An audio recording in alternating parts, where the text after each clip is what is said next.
नमस्कार मित्रों, स्वागत है आपका। क्या आपने कभी मन में प्रश्न उठाया है, जब इंसान अंतिम बार सांस छोड़ देता है, उसके बाद असल में क्या घटता है? क्या मृत्यु बस जीवन का आखिरी पड़ाव है? गरुड़ पुराण स्पष्ट कहता है, नहीं, मृत्यु अंत नहीं, आत्मा के नए अध्याय की शुरुआत मात्र है। जब देह नष्ट हो जाती है, आत्मा उस खोल से बाहर निकल जाती है। उसी पल प्रकट होते हैं भयानक डरावने यमदूत। कल्पना कीजिए, आप अपने परिवार को पुकार रहे हों, उनके कंधे को छूना चाहें, पर कोई भी आपका अस्तित्व महसूस नहीं कर पाता, क्योंकि जिस शरीर से पहचान थी वह पीछे छूट चुका है। अब साथ है तो सिर्फ आपके जीवन भर के कर्मों का भार। यमदूत आत्मा को कठोरता से वैतरणी नदी की ओर ले जाते हैं, एक ऐसी नदी जो रक्त, मैल और भयावह जीवों से भरी बताई गई है, जिसके पानी में बदबू बसती है और हर लहर में भय छिपा है। लेकिन मित्रों, यहाँ एक अद्भुत रहस्य है। यदि जीवन में आपने गौ माता का सम्मान किया है, उसे संरक्षण दिया है, तो वही गाय आपकी रक्षक बनकर अपनी पूंछ के सहारे आपको उस भयावह नदी को पार करवाती है। और अगर आपने उसे कष्ट पहुंचाया, अनादर किया या उसका उपभोग किया, तो वही नदी आपका दुखद अंत बन जाती है। डूबते रहिए, तड़पते रहिए, सहारे की कोई उम्मीद नहीं। नदी पार करने के बाद शुरू होता है असली न्याय। आत्मा पहुंचती है धर्मराज यम के विराट सभागार में। वहां उपस्थित होते हैं चित्रगुप्त, हाथ में वह पवित्र खाता लिए जिसमें आपके जन्म से लेकर अंतिम क्षण तक हर कर्म, हर विचार, हर कार्य अंकित है।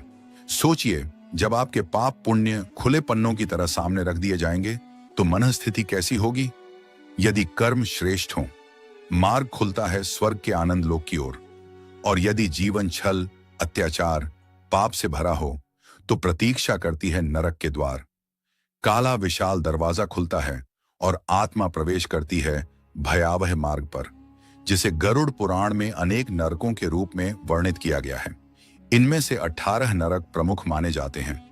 तो मित्रों, इस दिव्य ज्ञान को ध्यान से सुनिए, बीच में न छोड़ें, क्योंकि यह कथा केवल डर नहीं दिखाती, बल्कि धर्म, नीति और कर्म का वास्तविक अर्थ बताती है। अब बढ़ते हैं आगे। पहला नरक है तामिश्र। जहां जाते हैं वे लोग जिन्होंने छल किया, विश्वास तोड़ा, किसी की गरिमा छीनी। ये क्षेत्र पूर्ण अंधकार से ढका है, हर ओर बस पीड़ा और पश्चाताप। कल्पना कीजिए, आत्मा जंजीरों के भारी बोझ में जकड़ी हुई, पूरा अस्तित्व बेबस। चारों ओर भयावह यमदूत जो उसे दीवारों से पटका पटका कर उसकी चीखें निचोड़ते रहते हैं। आवाज निकालती है, दया की गुहार लगाती है, पर सुनने वाला कोई नहीं। गरुड़ पुराण कहता है, जिस व्यक्ति ने जीवन में किसी के आंसू का कारण बना, वही आंसू वहां आग बनकर उसकी आत्मा को झुलसाते हैं। अंधतमिश्र नरक, यह स्थान इतना अंधकारमय कि प्रकाश का नाम निशान तक नहीं। जो लोग अपने परिवार, पत्नी, माता पिता या बच्चों को सुरक्षा और सम्मान नहीं दे पाते, उन्हें इसी सघन अंधकार में फेंक दिया जाता है, जहां उनकी आंखों में तपते हुए धधकते तार घुसा दिए जाते हैं। सोचिए, एक पल की रोशनी भी ना मिले तो कैसा लगेगा? यहां तो अनंत काल तक काली खामोशी साथी बन जाती है। इसीलिए दोस्तों, जब तक सांस चल रही है, अपने प्रियजनों की कदर करना सीखें। मरने के बाद सिर्फ पछतावा और दर्द ही हाथ लगता है। रौरव नरक गरुड़ पुराण एक ऐसे गहवर का वर्णन करता है जहां हर क्षण पीड़ित आत्माओं की चीखें दिमाग चीर देती हैं। चारों दिशाओं में घात लगाए बैठे भयानक प्राणियों की भरमार, जो पापियों के शरीर से आत्मिक मांस नोचते और निगलते रहते हैं। यह नरक उन लोगों के लिए निर्धारित है जो जीवन में निर्दोषों को दुख देते हैं, किसी बेबस का फायदा उठाते हैं या शक्ति का दुरुपयोग कर दूसरों पर अत्याचार करते हैं। शास्त्र कहते हैं, पीड़ितों की हर पुकार, हर आंसू, हर सिसकी यूं ही हवा में खो नहीं जाती। वही दर्द, वही आवाजें पीछा करती हुई रौरव नरक में अकठनीय यातना बनकर लौटती हैं। इसलिए जीवन में किसी की कमजोरी मत बनो, किसी की मुस्कान बनने की कोशिश करो। महारा नरक कहा जाता है कि यह यातना रौरव से कहीं अधिक भयावह है। यहाँ बड़े बड़े खौलते कड़ाहों में आत्माओं को उल्टा टांग दिया जाता है। उबलता तेल त्वचा को चीरता है, नसों को जलाता है। आत्मा हर क्षण तपकर चीखती है, पर मृत्यु फिर भी दया नहीं दिखाती। दर्द खत्म नहीं होता, बल्कि बार बार लौट कर आता है। यह दंड विशेष रूप से उनके लिए है जिन्होंने अपना स्वार्थ पूरा करने के लिए निर्दोषों का जीवन नरक बनाया, जिन्होंने बिना कारण किसी को प्रताड़ित किया। दोस्तों, ये सभी वर्णन हमें सीख देते हैं, कर्म हमारे अनंत साथी हैं। जीवन में जितना प्रेम, करुणा और सहानुभूति बोओगे, उतना ही सुहावना भविष्य पाओगे। किसी के रुलाने वाले मत बनो, किसी के जीवन में प्रकाश लेकर आने की कोशिश करो। क्या आपने कभी सोचा है कि माता पिता और गुरुजनों का अपमान करने वाले लोगों का आगे क्या होता है? गरुड़ पुराण बताता है कि ऐसे लोग मृत्यु के बाद सीधे एक भयंकर नरक में पहुंचाए जाते हैं। यमदूत उन्हें पकड़कर उबलते हुए तेल से भरे एक विशाल पात्र में फेंक देते हैं। सोचकर ही रूह कांप जाए। कड़ाहा उफान मारता हुआ, उसमें गिरती आत्मा, शरीर जलता हुआ, नसें फटती हुई, लेकिन फिर भी मौत की राहत नहीं। सच्ची सजा वही होती है जिसमें दर्द हो और अंत न मिले। माता पिता हमारे जीवन की जड़ हैं, गुरु हमारे भविष्य के आधार। अगर कोई उनकी अवहेलना करता है, सेवा से मुंह मोड़ता है या अपमान करता है, तो वही कर्म उसे कुंभिपाक नरक में धकेल देते हैं। याद रखो, माँ बाप की सेवा सबसे बड़ा धर्म है और गुरु का आदर सबसे श्रेष्ठ साधना। इन्हें प्रसन्न करना मानो ईश्वर को प्रसन्न करना है। इसके बाद आता है कालसूत्र नरक, एक ऐसा स्थान जिसका नाम सुनते ही भय खड़ा हो जाता है। वहां की भूमि दहकते कोयलों की तरह तपती है। जहां कदम रखा नहीं कि तलवे झुलस गए। ऊपर सूरज आग बरसाता है और चारों ओर धधकते शोलों का महासागर फैला है। यह यातना उन आत्माओं के लिए जो दूसरों के साथ छल करते हैं, झूठ बोलते हैं, चोरी करते हैं और निर्दोषों को फंसाकर उनके जीवन को बिगाड़ते हैं। जो व्यक्ति झूठी गवाही देकर किसी बेकसूर की जिंदगी नरक बना देता है, उसके लिए भी यही दहकती सजा तय है, क्योंकि जो दुनिया में सत्य को रौंदता है, उसे मौत के बाद सत्य ही दंड देता है। दोस्तों, हमारे शास्त्र हमेशा यही सिखाते हैं कि चाहे हालात कितने भी कठिन क्यों ना हो, सत्य का मार्ग कभी मत छोड़ो। झूठ बोलकर अस्थायी लाभ तो मिल सकता है, लेकिन उसका परिणाम आत्मा को बेहद कठोर यातनाओं के रूप में भुगतना पड़ सकता है। 80 पत्र वन नरक, यह नरक जंगल जैसा दिखता है, लेकिन इसके पेड़ों पर पत्तियों की जगह धारदार तलवारें लटकी होती हैं। हर ओर तेज और कटु तलवारों का डरावना जंगल फैला रहता है। यह नरक विशेष रूप से उन लोगों के लिए है जो धर्म के नाम पर छल करते हैं। नकली संत बनकर दूसरों को धोखा देने वाले लोग यहाँ हर कदम पर घायल होते हैं। तलवारों की धार उनके शरीर को चीरती रहती है। आत्मा बार बार चोटिल होती है, लहूलुहान होती है, लेकिन मृत्यु नहीं आती। पीड़ा लगातार चलती रहती है। शुक्रमुख नरक, यह नरक भ्रष्ट नेताओं, रिश्वतखोरों और जनता के हक को मारने वालों के लिए है। यमदूत इस नरक में सुअर जैसे भयानक मुख वाले रूप में आते हैं। वे पापियों को बार बार नोचते और चीरते हैं। शरीर अगर टूट भी जाए तो तुरंत फिर से जुड़ जाता है, ताकि यातना लगातार बनी रहे। अंधकूप नरक एक गहरा कुआं है, लेकिन इसमें पानी नहीं बल्कि जहरीले सांप और बिच्छू भरे रहते हैं। जो लोग मेहमानों का अपमान करते हैं, शरणार्थियों को ठुकराते हैं या असहायों को तुच्छ समझते हैं, उन्हें यह यातना झेलनी पड़ती है। वातप नरक, यहाँ आत्मा को कभी आग में जलाया जाता है और कभी बर्फीले तूफानों में फेंका जाता है। यह नरक उन लोगों के लिए है जिनकी वाणी से दूसरों को चोट पहुंची, जिन्होंने अपशब्द बोले। हिमशीत नरक, यहाँ इतनी ठंडक होती है कि हड्डियां तक टूट जाती हैं। ये उन लोगों के लिए है जिनके दिल में दया या करुणा का कोई स्थान नहीं था। मित्रों, यह याद रखें, जीवन में जितना संभव हो सत्य और धर्म का मार्ग अपनाएं, क्योंकि कर्म का फल अवश्य मिलता है और उसकी सजा या इनाम आत्मा को जन्म और मृत्यु के चक्र में भुगतना पड़ता है। जो आत्माएं कठोर और पत्थर दिल की होती हैं, वे यहाँ ठिठुरती रहती हैं। ऊर्ध्वभाज नरक में वे लोग जाते हैं जिन्होंने गुरुओं और मंदिरों का अपमान किया। यहाँ उन्हें उल्टा लटकाकर लगातार यातनाएं दी जाती हैं और उनका अहंकार टुकड़ों में बिखर जाता है। धूम प्ररख नरक में वे आत्माएं होती हैं जो नशे का सेवन करती हैं और समाज को जहरीले पदार्थों से नुकसान पहुंचाती है। यहाँ का जहरीला धुआं उनकी आत्मा को भीतर तक जला देता है। सोचिए, जो जहरीला असर आपने दूसरों पर डाला था, वही अब आपके ऊपर उतरता है। आलय नरक उन लोगों के लिए है जो स्त्रियों का अपमान करते हैं या उन्हें केवल वस्तु समझते हैं। यहाँ उनकी वासना की आग उन्हें जलाती रहती है। पृष्ठ नरक में गरीबों और मेहनत कशों का हक मारने वाले फंसते हैं। इन पर भारी चट्टानें गिरती हैं और उनकी चीखें आसमान तक पहुंचती हैं, पर कोई उन्हें सुन नहीं सकता। संघर्ष नरक में वे लोग आते हैं जो अफवाहें फैलाते हैं। यहां उनकी जीभ में जलते कांटे घुसाए जाते हैं। सोचिए, आपके शब्दों से कितनों का दिल दुखा था, अब वही पीड़ा आपको भोगनी पड़ती है।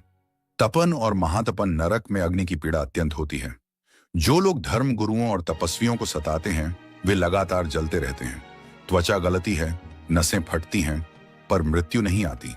सांसार नरक में व्यभिचारी और परिवार नाशक लोग खौलते लावे की नदियों में डूबते रहते हैं और जलते रहते हैं। मित्रों, यह सुनकर डर लगना स्वाभाविक है, लेकिन गरुड़ पुराण हमें डराने के लिए नहीं बल्कि सचेत करने के लिए यह बताता है कि हर पाप का हिसाब जरूर लिया जाता है। जीवन में बुरे कर्मों से बचें और सदैव धर्म मार्ग पर चलें। यदि यह जानकारी आपके लिए उपयोगी लगी हो तो इसे ज्यादा से ज्यादा शेयर करें और कमेंट में जय श्री हरि विष्णु अवश्य लिखें।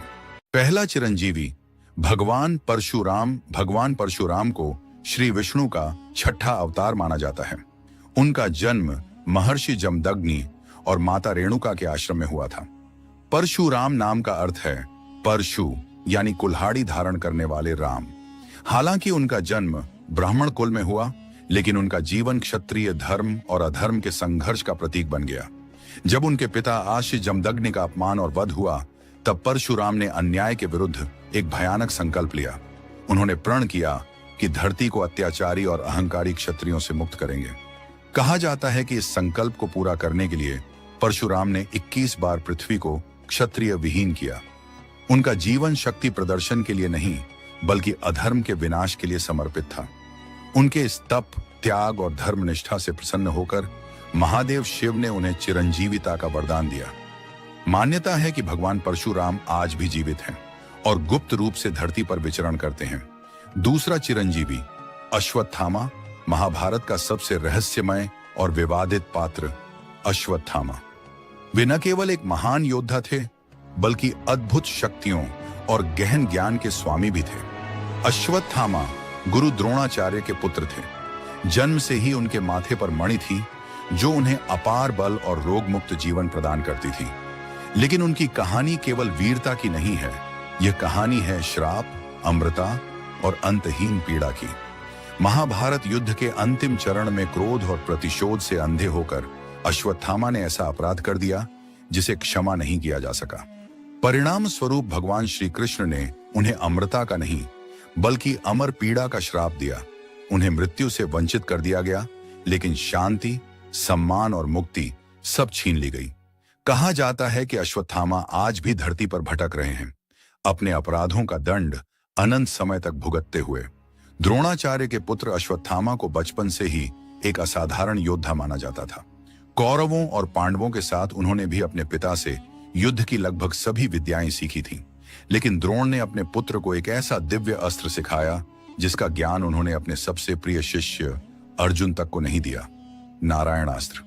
अश्वत्थामा के मस्तक पर जन्म से ही एक दिव्य मणि विराजमान थी जो उन्हें अद्भुत शक्ति प्रदान करती थी और हर प्रकार के रोग, भय और मृत्यु से उनकी रक्षा करती थी। वे भगवान शिव के अनन्य भक्त थे। कठोर तपस्या के बाद उन्हें महादेव का आशीर्वाद प्राप्त हुआ, जिससे उनकी शारीरिक और आध्यात्मिक क्षमता कई गुना बढ़ गई। महाभारत के युद्ध में अश्वत्थामा ने कौरवों की ओर से युद्ध किया। कुरुक्षेत्र के रणभूमि में कई अवसरों पर उनकी वीरता और पराक्रम देखने को मिला। लेकिन जब पांडवों ने रणनीति और छल के माध्यम से गुरु द्रोणाचार्य का वध कर दिया, तो अश्वत्थामा का मन प्रतिशोध की ज्वाला से भर उठा। अपने पिता की मृत्यु का बदला लेने के लिए उन्होंने वह अस्त्र उठाया जिसे रोका जाना लगभग असंभव था, नारायणास्त्र। जैसे ही अश्वत्थामा ने इस दिव्य अस्त्र का आह्वान किया, पूरे कुरुक्षेत्र में आतंक फैल गया। पांडवों की सेना में त्राही त्राही मच गई। नारायणास्त्र स्वयं भगवान विष्णु की शक्ति से उत्पन्न अस्त्र था। जो भी योद्धा उसके सामने शस्त्र उठाकर खड़ा होता वह भस्म हो जाता। सबसे भयावह बात यह थी कि जितना अधिक उसका प्रतिरोध किया जाता उतना ही उसका प्रकोप बढ़ जाता। इस अस्त्र को निष्फल करने का केवल एक ही उपाय था, पूर्ण आत्मसमर्पण। न कोई हथियार, न कोई आक्रमण, केवल शांत भाव से उसके सामने नतमस्तक होना। स्थिति की गंभीरता को समझते हुए श्री कृष्ण ने पांडवों को तत्काल सलाह दी। उन्होंने कहा कि वे और उनकी पूरी सेना अपने हथियार त्याग दें और बिना किसी भय के शांत खड़े रहें। श्री कृष्ण के निर्देश का पालन करने वालों ने जैसे ही शस्त्र नीचे रखे और मन को शांत किया, नारायण अस्त्र की प्रलयंकारी शक्ति उन्हें स्पर्श भी नहीं कर सकी। जो योद्धा श्री कृष्ण की आज्ञा मानकर शांत भाव से खड़े रहे, वे नारायण अस्त्र की विनाशकारी शक्ति से सुरक्षित बच निकले। लेकिन जिनके मन में भय और क्रोध था और जिन्होंने अस्त्र का सामना करने का प्रयास किया, वे उसकी प्रचंड अग्नि में भस्म हो गए। इस प्रकार श्री कृष्ण की दूरदर्शिता और सही समय पर दी गई सलाह के कारण पांडवों सहित उनकी पूरी सेना उस महाविनाश से बच सकी। युद्ध के अंतिम चरण में दुर्योधन के पतन के बाद अश्वत्थामा का मन प्रतिशोध की अग्नि में जल उठा। रात के अंधकार का लाभ उठाकर वह पांडवों के शिविर में प्रवेश कर गया और वहां सो रहे उनके पुत्रों का निर्मम वध कर दिया। यह कृत्य न केवल अमानवीय था, बल्कि युद्ध और धर्म दोनों के नियमों के विरुद्ध भी था, क्योंकि उसने निहत्थे और असावधान योद्धाओं पर आक्रमण किया। इसके पश्चात अश्वत्थामा ने पांडवों के संपूर्ण वंश को समाप्त करने के उद्देश्य से ब्रह्मास्त्र का प्रयोग किया। इस महाविनाश को रोकने के लिए अर्जुन ने भी प्रत्युत्तर में ब्रह्मास्त्र छोड़ा। यदि दोनों अस्त्र आमने सामने टकरा जाते तो संपूर्ण पृथ्वी का अस्तित्व संकट में पड़ जाता। भगवान श्री कृष्ण के निर्देश पर अर्जुन ने अपने अस्त्र को वापस बुला लिया, किंतु अश्वत्थामा को यह विद्या प्राप्त नहीं थी। अस्त्र को लौटाने में असमर्थ अश्वत्थामा ने उसकी दिशा बदलकर अभिमन्यु की पत्नी उत्तरा के गर्भ की ओर मोड़ दी, ताकि पांडवों की वंश परंपरा ही समाप्त हो जाए। जैसे ही श्री कृष्ण ने यह देखा कि अजन्मे शिशु पर ब्रह्मास्त्र का प्रभाव पड़ने वाला है, उन्होंने अपनी दिव्य शक्ति से गर्भस्थ बालक की रक्षा की और उसे जीवन प्रदान किया। इस अधर्म के लिए श्री कृष्ण ने अश्वत्थामा को भयानक श्राप दिया कि वह युगों युगों तक पीड़ा सहता हुआ पृथ्वी पर भटकता रहेगा, न उसे मृत्यु मिलेगी और न ही उसके कष्टों का अंत होगा। साथ ही उसके मस्तक पर स्थित दिव्य मणि को भी श्री कृष्ण ने उससे छीन लिया, जिससे उसका अभिमान और शक्ति दोनों समाप्त हो गए। कहा जाता है कि अश्वत्थामा आज भी इस पृथ्वी पर जीवित हैं। मान्यताओं के अनुसार वह हिमालय की दुर्गम पहाड़ियों, घने वनों और एकांत गुफाओं में भटकते हुए अपना जीवन काट रहे हैं। समय समय पर उनके बारे में ऐसी घटनाएं सामने आती रही हैं जिनमें लोगों ने दावा किया कि उन्होंने स्वयं अश्वत्थामा को देखा है। कुछ मान्यताओं में कहा जाता है कि वह मध्य प्रदेश के जंगलों में विचरण करते हैं, तो कुछ लोग उन्हें उत्तराखंड के हिमालयी क्षेत्रों से जोड़ते हैं। कई साधु संतों और तपस्वियों का यह भी कहना है कि उन्होंने गंगा नदी के तट पर एकांत और निर्जन स्थानों में एक रहस्यमय व्यक्ति को देखा है। बताया जाता है कि उसके शरीर पर गहरे घाव हैं और उसे असहनीय दुर्गंध आती है, वैसी ही पीड़ा जैसी भगवान श्री कृष्ण के श्राप के बाद अश्वत्थामा को मिली थी। हिमालय में तपस्या करने वाले कुछ योगियों ने भी एक असाधारण रूप से लंबे और शक्तिशाली पुरुष के दर्शन का दावा किया है। जब उन्होंने उससे उसकी पहचान पूछी तो उसने स्वयं को अश्वत्थामा बताया और कहा कि वह अपने किए गए पापों के कारण अमर होकर इस संसार में भटकने को विवश है। एक और प्रसिद्ध मान्यता मध्य प्रदेश के बुरहानपुर जिले में स्थित असीरगढ़ किले से जुड़ी हुई है। यहाँ एक प्राचीन शिव मंदिर है, जिसके बारे में कहा जाता है कि अश्वत्थामा आज भी वहां भगवान शिव की आराधना करने आते हैं। स्थानीय पुजारियों का कहना है कि कई बार सुबह मंदिर में ताजे फूल और जल अर्पित मिले हैं, जबकि रात के समय उस स्थान पर किसी के आने जाने की कोई संभावना नहीं होती। ऐसी रहस्यमयी कथाएं अश्वत्थामा को केवल एक पौराणिक पात्र नहीं, बल्कि आज भी जीवित एक पीड़ित आत्मा के रूप में प्रस्तुत करती हैं। अगर आपको यह वीडियो रोचक और ज्ञानवर्धक लग रहा है तो कृपया इसे लाइक करें और चैनल को सब्सक्राइब जरूर करें।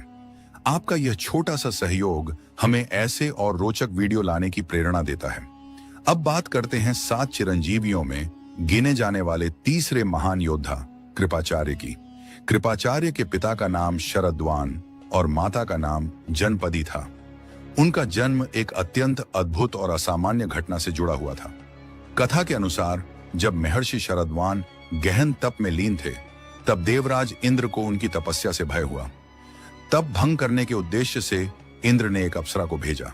इस कारण आर्षि शरद्वान का ध्यान विचलित हो गया और उसी क्षण उनके धनुष से 2 संतानों का प्राकट्य हुआ, एक पुत्र और एक कन्या। पुत्र का नाम रखा गया कृप और पुत्री का नाम कृपी। बालक कृप को हस्तिनापुर के प्रतापी राजा शांतनु ने अपनाया और उन्हें राजकुमारों की भांति शिक्षा व संरक्षण प्रदान किया। आगे चलकर वही बालक कृपाचार्य के नाम से प्रसिद्ध हुए। कृपाचार्य न केवल युद्ध कला में निपुण थे, बल्कि वे धर्म, नीति और आचार के भी महान ज्ञाता थे। उन्होंने पांडवों और कौरवों दोनों को शस्त्र विद्या के साथ साथ जीवन के नैतिक मूल्यों की भी शिक्षा दी। कुरुक्षेत्र के महासंग्राम में कृपाचार्य ने कौरवों का पक्ष लिया, किंतु उन्होंने युद्ध के दौरान कभी अधर्म का समर्थन नहीं किया। उनकी धर्मनिष्ठा और संयम से प्रसन्न होकर भगवान श्री कृष्ण ने उन्हें अमृत तत्व का वरदान प्रदान किया। युद्ध समाप्त होने के बाद जब कौरवों की विशाल सेना नष्ट हो चुकी थी, तब कृपाचार्य उन गिने चुने योद्धाओं में से एक थे जो जीवित बचे। चिरंजीवी होने के कारण वे आज भी पृथ्वी पर विद्यमान माने जाते हैं। पुराणों में उल्लेख मिलता है कि कृपाचार्य आज भी आर्षियों के सानिध्य में रहकर धर्म और शिक्षा का प्रचार प्रसार करते हैं। अब क्रम आता है चौथे चिरंजीवी महर्षि वेदव्यास का। महर्षि वेदव्यास भारतीय परंपरा के सबसे महान ऋषियों में गिने जाते हैं। उनका जन्म द्वापर युग में हुआ था और वे महर्षि पराशर तथा माता सत्यवती के पुत्र थे। वेदव्यास ने वेदों को 4 भागों ऋग्वेद, यजुर्वेद, सामवेद और अथर्ववेद में विभाजित किया, जिससे सामान्य जन के लिए वेदों का अध्ययन अधिक सरल और सुगम हो सका। इसके अतिरिक्त उन्होंने महाकाव्य महाभारत की रचना की, जिसे विश्व का सबसे विशाल ग्रंथ माना जाता है। उनकी तपस्या, ज्ञान और आध्यात्मिक साधना से प्रसन्न होकर उनके पिता ऋषि पराशर ने उन्हें अमृता का वरदान प्रदान किया। इसी कारण महर्षि वेदव्यास को भी चिरंजीवियों में स्थान प्राप्त है। उनके पास ऐसी दिव्य दृष्टि थी जिसके माध्यम से वे भूत, वर्तमान और भविष्य तीनों कालों को एक साथ देख सकते थे। अब बात करते हैं 5वें चिरंजीवी राजा बलि की। असुर सम्राट बलि महर्षि प्रहलाद के वंशज थे। वे केवल पराक्रमी योद्धा ही नहीं, बल्कि अत्यंत धर्मनिष्ठ और दानवीर शासक भी थे। अपनी तपस्या, भक्ति और शक्ति के बल पर उन्होंने तीनों लोकों पर अधिकार कर लिया था। यहाँ तक कि इंद्रलोक भी उनके अधीन आ गया। बलि की बढ़ती शक्ति से इंद्र सहित सभी देवता भयभीत हो उठे। अपनी रक्षा के लिए उन्होंने भगवान विष्णु की शरण ली। देवताओं की पुकार सुनकर भगवान विष्णु ने वामन अवतार धारण किया और एक छोटे कद के ब्राह्मण के रूप में राजा बलि के यज्ञ में उपस्थित हुए। बलि ने अतिथि का सम्मान किया और उनसे मनचाहा दान मांगने को कहा। वामन भगवान ने विनम्र स्वर में केवल 3 पग भूमि की याचना की। यह सुनकर बलि ने बिना किसी संकोच के दान देने की स्वीकृति दे दी। लेकिन उनके गुरु शुक्राचार्य को यह आभास हो गया कि यह साधारण ब्राह्मण नहीं, बल्कि स्वयं भगवान विष्णु हैं, जो बलि के साम्राज्य की परीक्षा लेने आए हैं। गुरु ने बलि को सावधान किया, परंतु राजा बलि ने धर्म और वचन को सर्वोपरि मानते हुए अपने निर्णय से पीछे हटने से इनकार कर दिया। जैसे ही दान पूर्ण हुआ, वामन भगवान ने अपना विराट रूप प्रकट किया। पहले पग में उन्होंने संपूर्ण पृथ्वी को नाप लिया। दूसरे पग में स्वर्गलोक भी उनके चरणों में आ गया। अब तीसरे पग के लिए कोई स्थान शेष नहीं था। तब राजा बलि ने अद्भुत विनम्रता का परिचय देते हुए स्वयं को भगवान के चरणों में समर्पित कर दिया और प्रार्थना की कि तीसरा पग उनके मस्तक पर रखा जाए। राजा बलि की यह निष्ठा, त्याग और वचनबद्धता भगवान विष्णु को अत्यंत प्रिय लगी। प्रसन्न होकर उन्होंने बलि को पाताल लोक का अधिपति बनाया और साथ ही चिरंजीवी होने का वरदान भी प्रदान किया। अब आगे आता है 6ठा चिरंजीवी विभीषण। विभीषण लंका नरेश रावण के सबसे छोटे भ्राता थे, लेकिन उनका चरित्र और विचारधारा अपने भाई से बिल्कुल भिन्न थी। जहां रावण अहंकार और अन्याय के मार्ग पर चल पड़ा था, वहीं विभीषण ने हमेशा धर्म और सत्य को सर्वोपरि माना। जब रावण ने माता सीता का हरण किया, तब विभीषण ने उसे बार बार समझाने का प्रयास किया कि यह कर्म विनाश का कारण बनेगा। लेकिन रावण अपने अहंकार में इतना अंधा हो चुका था कि उसने विभीषण की किसी भी बात को महत्व नहीं दिया। इस अन्याय को देखकर विभीषण ने स्पष्ट रूप से समझ लिया कि रावण का मार्ग अधर्म की ओर जा रहा है। अंततः उन्होंने अपने सगे भाई का साथ छोड़कर मर्यादा पुरुषोत्तम श्री राम की शरण ग्रहण करने का निश्चय किया। सत्य और भक्ति के प्रति उनकी अडिग निष्ठा ने भगवान राम का हृदय जीत लिया। विभीषण ने लंका की आंतरिक कमजोरियों और रावण की युद्ध योजनाओं से श्री राम को अवगत कराया, जो आगे चलकर राम रावण युद्ध में निर्णायक सिद्ध हुआ। जब युद्ध समाप्त हुआ और रावण का अंत हुआ, तब श्री राम ने विभीषण की धर्मनिष्ठा और विश्वासघात नहीं, बल्कि सत्य के प्रति उनकी निष्ठा को सम्मान देते हुए उन्हें लंका का राजा घोषित किया। इसके साथ ही प्रभु राम ने विभीषण को चिरंजीवी होने का वरदान दिया, जिससे वे अमर कहलाए। अब बात करते हैं सातवें चिरंजीवी महावीर हनुमान की। हनुमान जी को भगवान शिव का अंशावतार माना जाता है। उनकी शक्ति और पराक्रम का कोई अंत नहीं था। कहा जाता है कि यदि वे चाहें तो अकेले ही पूरे रामायण युद्ध का परिणाम बदल सकते थे। युद्ध के दौरान उन्होंने असंख्य राक्षसों का संहार कर अपनी अपार शक्ति का परिचय दिया। हनुमान जी ही थे जिन्होंने लंका जाकर माता सीता का पता लगाया और उन्हें श्री राम का संदेश दिया। अशोक वाटिका में उनका अद्भुत साहस और भक्ति देखकर माता सीता अत्यंत प्रसन्न हुई। लंका को अग्नि में बदलकर उन्होंने रावण के अभिमान को चकनाचूर कर दिया। जब युद्ध में लक्ष्मण मूर्छित हो गए, तब संजीवनी पर्वत लाकर उनके प्राणों की रक्षा भी हनुमान जी ने ही की। माता सीता ने हनुमान जी की निष्कलंक भक्ति और अद्वितीय साहस से प्रसन्न होकर उन्हें अमृतत्व का आशीर्वाद प्रदान किया। बाद में जब भगवान श्री राम अपने धाम बैकुंठ को प्रस्थान करने लगे, तब भी हनुमान जी उनकी भक्ति में अटल रहे और इस प्रकार वे भी चिरंजीवी कहलाए। जब प्रभु श्री राम पृथ्वी लोक से विदा लेने का समय आया, तब महावीर हनुमान का हृदय व्याकुल हो उठा। उन्होंने विनय पूर्वक कहा, प्रभु, यदि आप जा रहे हैं तो मुझे भी अपने साथ ले चलिए। आपके बिना इस संसार में मेरा क्या प्रयोजन? तब श्री राम ने करुण स्वर में उत्तर दिया, हनुमान, तुम्हारा कार्य अभी समाप्त नहीं हुआ है। तुम्हें कलयुग तक धरती पर ही रहना होगा। एक ऐसा समय आएगा जब अधर्म अपनी सारी सीमाएं लांघ जाएगा। तब मेरे भक्त संकट में होंगे और उनकी रक्षा के लिए तुम्हारी आवश्यकता पड़ेगी। अपने आराध्य के वचन को कौन टाल सकता है? बजरंगबली ने तुरंत प्रण लिया, प्रभु, मैं आपकी आज्ञा का पालन करूंगा। मैं कलयुग तक इस धरती पर रहूंगा।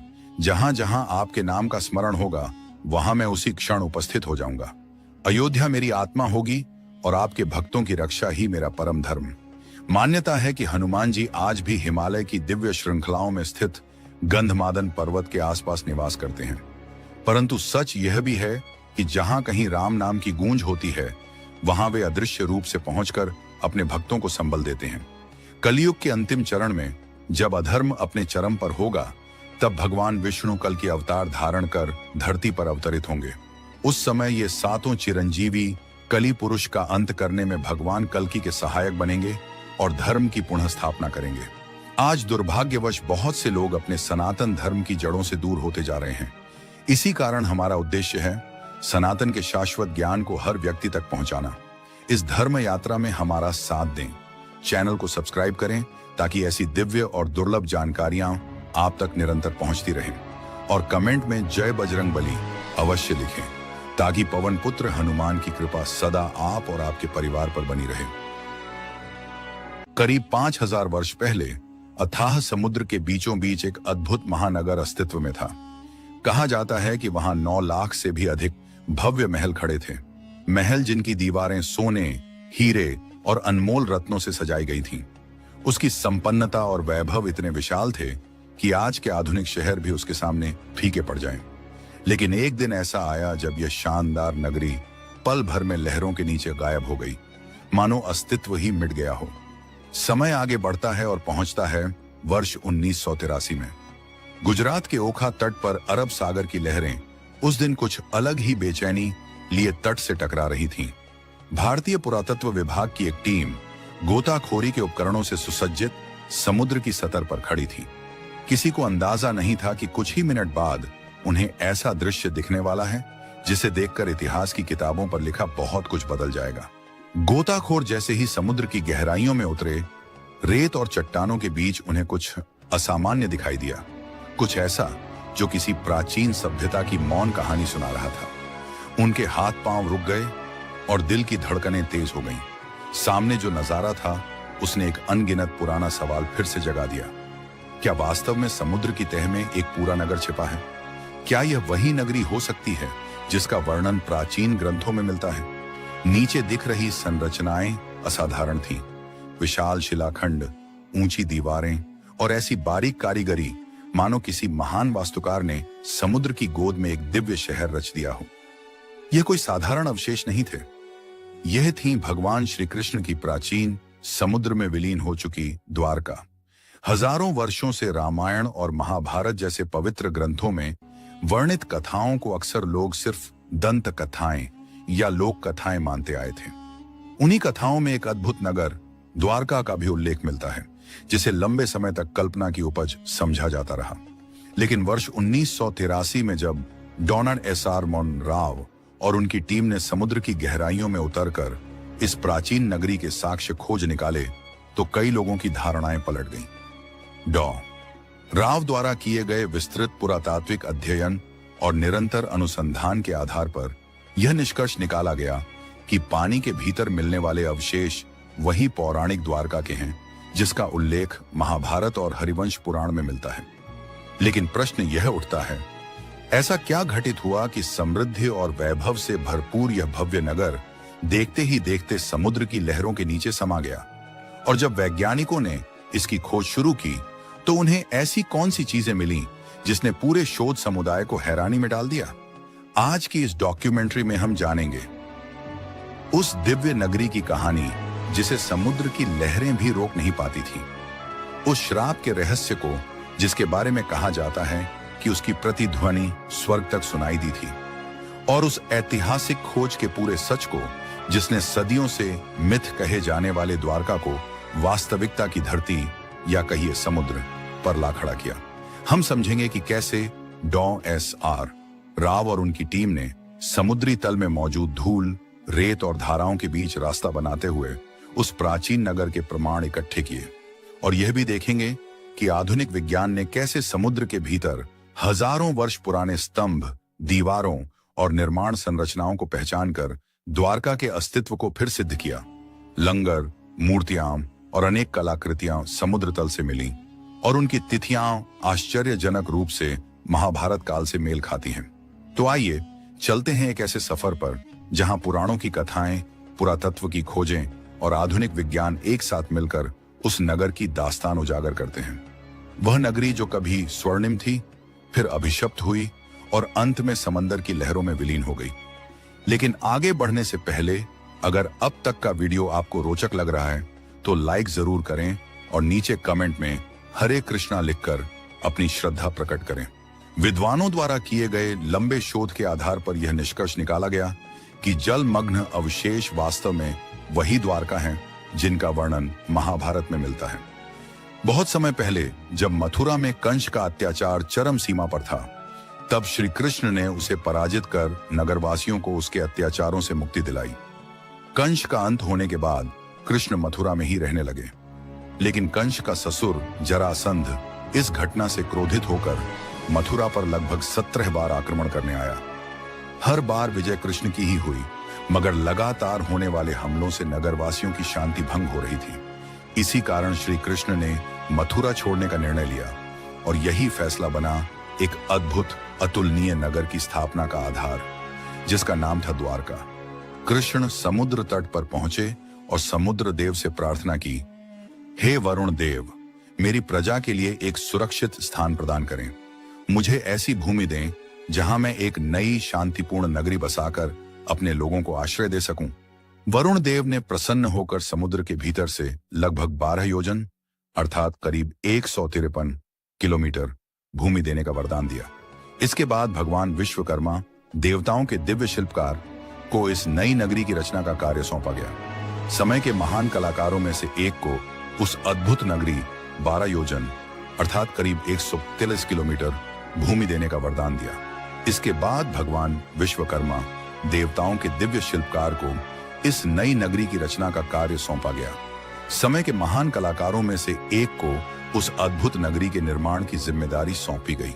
कहा जाता है कि उनके कौशल और दृष्टि ने कुछ ही समय में ऐसी दिव्य नगरी का रूप दे दिया जिसकी भव्यता शब्दों में बयां करना कठिन है। महलों की ऊंचाइयां मानो बादलों को छूने को तत्पर रहती थीं। सोने से दमकती दीवारें और चांदी की चमचमाती भूमि इस नगर को किसी अलौकिक लोक का आभास कराती थी। चारों दिशाओं में विशाल प्रवेश द्वार बनाए गए थे, जिन्हें देखकर ही इस नगरी का नाम पड़ा द्वारका, अर्थात द्वारों से सुसज्जित महानगर। वातावरण में सुगंधित पुष्पों की मधुर महक तैरती रहती और गलियों में नर्तन करते मोरों का दृश्य नगर की शोभा को और बढ़ा देता था। बीचों बीच स्थित श्री कृष्ण का दिव्य महल तो ऐसा लगता था मानो स्वर्ग स्वयं पृथ्वी पर अपना स्वरूप धारण कर खड़ा हो। नगर की सड़कों की संरचना अत्यंत योजनाबद्ध थी। हर प्रमुख मार्ग सीधे समुद्री बंदरगाहों तक पहुंचता था। व्यापार के लिए विशेष गोदियां तैयार थीं, जहां बड़े बड़े जहाज आसानी से लग पाए। उस युग में जहां साधारण सुविधाएं भी दुर्लभ मानी जाती थीं, वहीं द्वारका में जल प्रबंधन और सिंचाई की विकसित व्यवस्था थी। निर्मल जल से भरे सरोवर, हरियाली से आच्छादित उद्यान और सुव्यवस्थित बाजार, ये सब मिलकर इस नगर को सुंदर ही नहीं बल्कि पूर्णतः स्वावलंबी बनाते थे। भागवत पुराण में वर्णित है कि द्वारका में 900 से अधिक राजमहल थे, जिनमें चंद्रकांत, मणि, हीरे और सोने जैसी कीमती वस्तुओं का प्रयोग हुआ था। श्री कृष्ण ने अपने प्रियजनों बलराम, रुक्मणी, सत्यभामा, जाम्बवती और अन्य रानियों के लिए अलग अलग भव्य महलों का निर्माण कराया था। ये महल केवल वास्तुकला का अद्भुत नमूना ही नहीं थे, बल्कि भक्ति, प्रेम और दिव्यता के प्रतीक भी माने जाते थे। लेकिन कहानी यहीं समाप्त नहीं होती। यहीं से शुरू होता है वह अध्याय जिसने द्वारका को अमृत प्रदान किया। वह कथा जिसमें एक ऐसा नगर सामने आता है जिसे स्वयं भगवान ने अपने हाथों से रचा और काल की सीमाओं से परे स्थापित कर दिया। आज जिस दिव्य नगरी पर देवताओं का आशीर्वाद बरसा था, जिसे महान शिल्पकारों ने रचा था और जिसे समय ने अपनी स्मृतियों में अमर बना दिया, उसी द्वारका के स्वर्णिम इतिहास पर एक दिन काले बादल छा गए। जहां सृजन होता है वहां विनाश भी छिपा रहता है, और द्वारका की उज्जवल गाथा भी एक ऐसे श्राप की ओर बढ़ रही थी जिसकी कल्पना तक किसी ने नहीं की थी। महाभारत का विभीषिकापूर्ण युद्ध समाप्त हो चुका था। रणभूमि पर धूल में सने वीर योद्धाओं के निर्जीव शरीर पड़े थे। बिखरे हुए हथियार उस त्रासदी का प्रमाण दे रहे थे। कौरवों का अंत हो चुका था। अपने पुत्रों की यह दशा देखकर गांधारी शोक और क्रोध से व्याकुल हो उठी। उनका विश्वास था कि यदि श्री कृष्ण इच्छा करते तो यह विनाशकारी युद्ध कभी घटित ही न होता। इसी पीड़ा में डूबकर उन्होंने कृष्ण को यह भीषण श्राप दे दिया, जिस प्रकार मेरा वंश नष्ट हुआ है, उसी प्रकार तुम्हारा यदुवंश भी अपने अंत को प्राप्त होगा। यही श्राप आने वाले विनाश की पहली चिंगारी बना। लेकिन द्वारका के डूबने के पीछे केवल यही एक कारण नहीं था। एक और घटना ने इस प्रलय को और भी निश्चित कर दिया। कहा जाता है कि एक समय द्वारका से कुछ दूरी पर स्थित पिंडारक क्षेत्र में अनेक महान आश्रम जैसे विश्वामित्र, वशिष्ठ, नारद, कर्ण, दुर्वासा और अन्य महर्षि एकत्रित हुए थे। यह कोई साधारण सभा नहीं थी। वहां उपस्थित हर आर्षि त्रिकालदर्शी था, जो भूत, भविष्य और वर्तमान को एक साथ जानने की क्षमता रखते थे। उन्हीं दिनों कृष्ण पुत्र सांब और उसके साथी युवराजों ने एक अनुचित शरारत की योजना बनाई। ऋषियों से हास्य करने के इरादे से सांब ने स्वयं को गर्भवती स्त्री का रूप दे दिया और अपने मित्रों के साथ उस पवित्र सभा की ओर बढ़ गया। वे इस बात से पूरी तरह अनजान थे कि जिन ऋषियों के सामने वे यह खेल दिखाने जा रहे हैं, उनकी दृष्टि से कुछ भी छिपा नहीं रहता। मित्र जब उन आर्षियों के पास पहुंचे और उनसे अपने आने वाले शिशु के विषय में जानकारी लेने लगे, तो अनजाने में उनकी गहन साधना भंग हो गई। तप में विघ्न पड़ते ही मुनियों के चेहरे कठोर हो उठे। उन्हें यह व्यवहार घोर अपमान जैसा लगा और क्रोध में उन्होंने सांब को कठोर वचन सुना दिए। तुम्हारे गर्भ से लोहे का एक भयानक मुशल उत्पन्न होगा और वही यदुवंश के विनाश का कारण बनेगा। इस भविष्यवाणी ने सांब और उसके साथी दोनों को सहमा दिया। वे बार बार क्षमा मांगते रहे, लेकिन ऋषियों का उच्चारित श्राप वापस नहीं हो सकता था। समय बीतते ही वह घटना सच होकर सामने आ खड़ी हुई। एक सुबह सांब ने देखा कि उसके वस्त्रों में कहीं से एक भारी लोहे का मूषल प्रकट हो गया है। यह देखकर पूरे यदुवंश में भय और अशुभ संकेतों की चर्चा फैल गई। जब यह बात श्री कृष्ण के नाना राजा उग्रसेन तक पहुंची, तो उन्होंने आपदा टालने हेतु उस मूषल को टुकड़ों में कटवाकर समुद्र में फेंकने का आदेश दिया। परंतु भाग्य को जो स्वीकार्य था वही घटित होना था। मूषल के वे टुकड़े सागर में गिरते ही एक विशाल मछली ने निगल लिए। कुछ समय बाद जब मछुआरों ने वही मछली पकड़ी और उसका पेट चीर कर देखा, तो लोहे के वे टुकड़े फिर सामने आ गए। मछुआरों ने उन धातु के टुकड़ों को एक शिकारी जरा को बेच दिया। जरा ने उन्हें अपने तीर बनाने में उपयोग करना शुरू कर दिया। उधर दूसरी ओर द्वारका में समय की हवा बदलने लगी थी। गांधारी के श्राप का प्रभाव धीरे धीरे आकार लेने लगा था। यदुवंशी योद्धाओं में अहंकार और उन्माद बढ़ता गया। संयम की जगह विलासिता ने ले ली। धर्म का स्थान दुराचार ने ले लिया। सदाचार कहीं खो गया था। और फिर वह दिन आया जिसे आज भी प्रभास त्रिकाल के नाम से स्मरण किया जाता है। उसी दिन यदुवंश के पराक्रमी वीरों के पतन की कथा ने अंतिम मोड़ लिया। समुद्र तट पर आयोजित उस भव्य समारोह ने धीरे धीरे अपना स्वरूप बदलना शुरू कर दिया था। मदिरा का नशा, अहंकार की आग और कटु शब्दों की चिंगारियां मिलकर वातावरण को इतना विषाक्त कर चुकी थीं कि वह उत्सव देखते ही देखते रणभूमि में बदल गया। जो योद्धा कभी एकजुट होकर दुनिया की सबसे बड़ी लड़ाई जीते थे, वही उस दिन अपने ही साथियों पर हथियार उठाने लगे। श्री कृष्ण ने समझ लिया था कि अब इस युग के अंत की शुरुआत हो चुकी है। वे शांत मन से जंगल की ओर निकल पड़े और एक घने वृक्ष की छाया में विश्राम करने लगे। उधर एक शिकारी, जिसने उसी श्रापित लोहे के मुशल के टुकड़ों से अपने तीर बनाए थे, उस दिशा में आ पहुंचा। दूर से श्री कृष्ण के पद्म जैसे चरणों को उसने हिरण की चमक समझ लिया और अनजाने में अपना तीर छोड़ दिया। जैसे ही वह तीर उनके चरणों से स्पर्श हुआ, श्री कृष्ण ने धरती पर अपनी लीलाओं का अंतिम अध्याय पूरा कर दिया। उनके प्रस्थान के साथ ही द्वारका की गौरवशाली नगरी महासागर की लहरों में डूबने लगी। वह शहर जिसे स्वयं भगवान ने बसाया था, जिसने एक संपूर्ण युग को जीते जी देखा था, अब केवल पुराणों के शब्दों और समुद्र की गहराइयों में दबी एक अमर याद बनकर रह गया। लेकिन क्या कहानी यहीं समाप्त हो जाती है? श्री कृष्ण के देह त्याग के बाद क्या हुआ? क्यों कहा जाता है कि वे आज भी इस संसार में सक्रिय हैं? अर्जुन ने इस समय क्या भूमिका निभाई? इन रहस्यों पर जाने से पहले समझना जरूरी है, वह द्वारका जिसका आज हम जिक्र करते हैं, आखिर खोजी कैसे गई? क्या आधुनिक वैज्ञानिकों द्वारा मिली डूबी हुई नगरी वास्तव में वही दिव्य द्वारका है जिसे श्री कृष्ण ने बसाया था? अब समय है इसके वास्तविक इतिहास और गहरे रहस्यों को जानने का।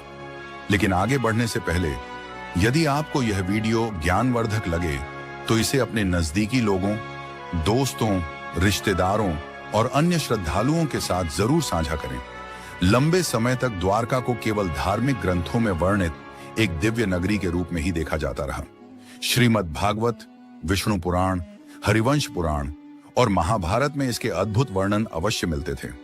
लेकिन यह स्थान धरती पर वास्तव में कहां बसा था, यह रहस्य बना ही रहा। अधिकांश इतिहासकार इसे मात्र एक पौराणिक कथा मानकर आगे बढ़ जाते थे। लेकिन यह दृष्टिकोण पहली बार 1930 के आसपास हिला। उस समय सौराष्ट्र के कुछ मछुआरों और स्थानीय गोताखोरों ने अरब सागर की गहराइयों में विचित्र आकारों वाले पत्थरों और ढांचों को देखने का दावा किया। इतना ही नहीं, समुद्र के ऊपर उड़ान भरने वाले कुछ पायलटों ने भी अपने अनुभव साझा किए। उन्होंने पानी की सतह के नीचे सीधी रेखाओं जैसी संरचनाएं देखी थी, मानो कोई पुरातन नगर लहरों के बीच सो रहा हो। इसी क्षण से उस रहस्य की खोज शुरू हुई जिसने मिथक को शोध में बदल दिया। इसके बाद आया 1963 का महत्वपूर्ण वर्ष। भारतीय पुरातत्व सर्वेक्षण ASI ने पहल बेट द्वारका के आसपास व्यवस्थित खुदाई की शुरुआत की। ये वही स्थान था जिसे स्थानीय लोग पीढ़ियों से श्री कृष्ण की प्राचीन नगरी बताते आए थे। खुदाई में प्राचीन मिट्टी के बर्तन, मूर्तियां और सुव्यवस्थित निर्माण अवशेष सामने आए। इन खोजों ने यह तो स्पष्ट कर दिया कि यह क्षेत्र अत्यंत पुरातन है, परंतु द्वारका की ऐतिहासिक पहचान अब भी पूरी तरह उजागर नहीं हुई थी। कुछ दशक बाद 1970 के आसपास एक और महत्वपूर्ण संकेत मिला।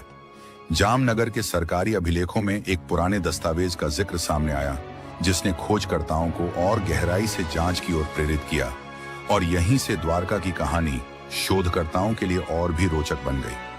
6ठी शताब्दी के आसपास का एक ताम्रपत्र सामने आया था, जिसमें सिंधिद नामक शासक का उल्लेख मिलता है।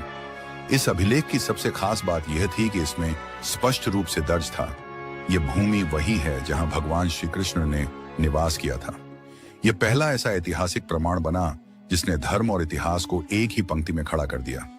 इतिहासकारों को पहली बार एहसास हुआ कि द्वारका शायद कोई कथा नहीं, बल्कि कभी समुद्र किनारे बसा हुआ एक वास्तविक नगर रहा होगा। इसके बाद इस दिशा में सबसे निर्णायक कदम उठाया पुरातत्वविद SR राव ने। वे ASI के वरिष्ठ अधिकारी थे और भारत में समुद्री पुरातत्व के अग्रदूतों में गिने जाते हैं। राव को महाभारत तथा प्राचीन ग्रंथों की कथाओं पर गहरा विश्वास था। उन्होंने इन वर्णनों को आधुनिक समुद्री नक्शों से मिलाया और निष्कर्ष निकाला कि यदि द्वारका वास्तव में अस्तित्व में रही होगी तो उसका स्थान गुजरात के पश्चिमी तट के आसपास ही होना चाहिए। इसी विचार ने 1979 में भारत की पहली अंडर वाटर आर्कियोलॉजी की नींव रखी। डॉ राव ने गोवा के national institute of oceanography NIO के सहयोग से समुद्र के गर्भ में छिपे अवशेषों को खोजने का अभियान शुरू किया। उस समय आधुनिक तकनीक, उन्नत उपकरण या विशेष संसाधनों की भारी कमी थी। इसके बावजूद उन्होंने स्थानीय मछुआरों के अनुभव, गोताखोरों की मदद, पुराने जहाजों और शुरुआती सोनार तकनीक का उपयोग करते हुए खोज आगे बढ़ाई। और इन्हीं प्रयासों के बीच समुद्र की तलहटी पर उन्हें कुछ ऐसे संरचनाओं के संकेत मिलने लगे जो मानो सदियों से अपने पुनः खोजे जाने की प्रतीक्षा कर रहे थे। समुद्र की लहरों के नीचे जो अवशेष दिखाई दे रहे थे वे बिल्कुल भी प्राकृतिक नहीं लगते थे। वहां लंबी पत्थर की संरचनाएं थीं, विशाल स्तंभ खड़े थे और ऐसे भारी भरकम लंगर भी मिले जिनसे साफ संकेत मिलता था कि किसी समय यहां जहाजों की आवाजाही हुआ करती थी। यानी यह स्थान निस्संदेह एक प्राचीन बंदरगाह रहा होगा। पर यह तो केवल शुरुआत थी। वास्तविक रहस्य तो अभी सामने आना बाकी थे। 1979 में मिली खोज ने मानो एक ऐसे द्वार को खोल दिया था जिसके पार सदियों से खोई हुई एक प्राचीन कथा छिपी थी। अब 1980 का दशक उसी कथा को प्रमाणित करने का दृढ़ संकल्प लेकर आगे बढ़ चुका था और इस अभियान की मजबूत नींव थे डॉ SR राव। डॉ राव को महाभारत और पुराणों में वर्णित तथ्यों पर पूर्ण विश्वास था।